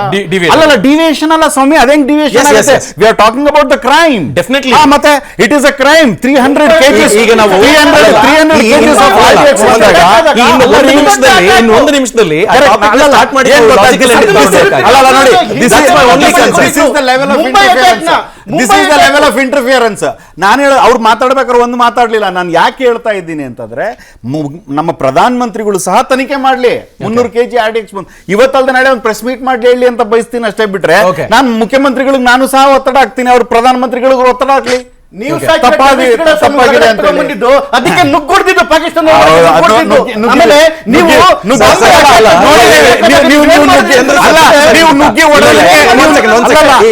ನುಗ್ಗಿ ಹೊಡೆದಕ್ಕೆ ನಮ್ಗೆ 136 ಜನ ಕೊಟ್ಟಿರೋದು. ನೀವು ನುಗ್ಗಿ ಹೊಡೆದಿರೋರ್ನ ಎರಡೇ ಸೀಟ್ ಇದ್ರಿ ನೀವು. ಎರಡೇ ಸೀಟು. ಇನ್ನು ಅಲ್ಲಲ್ಲ. ನೀವು 50ಕ್ಕೆ ಹೋಗ್ತೀರಿ, ತಲೆ ಈಗ ಕೆಡಿಸ್ಕೊಂಡು 24ಕ್ಕೆ. ನೀವು ಸಾಕಿದ ಟೆರರಿಸ್ಟ್ ಗಳಿಂದ ಪ್ರಾಬ್ಲಮ್ ಅಂತೆಲ್ಲ ನಾವು ಹೇಳಿದಾಗ ಸರ್ ಅದನ್ನ ಜಸ್ಟಿಫೈ ಮಾಡ್ಕೊಳಕ್ ನಮ್ಮ ಹತ್ರ ಏನಾದ್ರು ಈ ದಾಖಲೆಗಳು ಇರ್ಬೇಕಾಗಿದೆ. ಅವ್ರಿಗೆ ಸರ್, again, ನಾವು ಅದನ್ನ start ಮಾಡಿ, ಅದನ್ನ start ಮಾಡಿ. No, no, no, no. Abhishek ಅಲ್ಲ, ಅಲ್ಲ, one second. ಯಾರೇ ಆಗಿರ್ಲಿ. One second. ಪ್ರಧಾನಮಂತ್ರಿ ಆಫೀಸ್ ಒಳಗಡೆ ಕುಡಿಸ್ಕೊಂಡ್ರೆ ಇವ್ರು ಹೇಳೋದಾಗಿರ್ಲಿ, ನೀವ್ ಹೇಳೋದಾಗಿರ್ಲಿ, ನಾವು ಸ್ಟಾರ್ಟ್ ಮಾಡಿ ಒಂದು ನಿಮಿಷದಲ್ಲಿ ಎಂಡಕ್ಕೆ ತಗೊಂಡೋಗಕ್ ಆಗಲ್ಲ. So ಅದು ಬೇಡ, ಅದು ಬೇಡ. Yes, yes. ನಾಳೆ ಬೆಳಗ್ಗೆ evidence Thank you, thank you, thank you. ಹೋಗಲ್ಲ ಅಂತಾರೆ. ಥ್ಯಾಂಕ್ ಯು ರಾಜಶೇಖರಾನಂದ ಶ್ರೀಗಳ ನಿಮ್ಮ ಅಮೂಲ್ಯ ಸಮಯಕ್ಕಾಗಿ ಅನಂತ ಧನ್ಯವಾದಗಳು. ಎಲ್ಲರಿಗೂ ಸಹ ಧನ್ಯವಾದಗಳು ಈ ಕಾರ್ಯಕ್ರಮದಲ್ಲಿ ಭಾಗಿಯಾಗಿದ್ದಕ್ಕಾಗಿ. ನೋಡೋಣ ಸರ್ಕಾರ ಯಾವ ಡಿಸಿಷನ್ ಅನ್ನ ಕೈಗೊಳ್ಳುತ್ತೆ ಅಂತ. ಆದ್ರೆ ಪೊಲೀಸ್ ಇಲಾಖೆಯ ಕಾರ್ಯಕ್ಷಮತೆ ಬಗ್ಗೆನೂ ಡೌಟ್ ಇರುವಂತೆ ಮಾತಾಡುವಂತ ಸನ್ನಿವೇಶಗಳನ್ನ ನಾವು ಎದುರಿಸೋದು ಬೇಡ ಅಂತ ಎಕ್ಸ್ಪೆಕ್ಟ್ ಮಾಡೋಣ. Thank you very much. ಅನುಕ್ಷಣದ ಸುದ್ದಿಗಾಗಿ ನೋಡ್ತಾ ಇರಿ ವಿಸ್ತಾರ ನ್ಯೂಸ್. ಇದು ನಿಖರ ಜನಪರ. ವಿಸ್ತಾರ ನ್ಯೂಸ್, ನಿಖರ ಜನಪರ.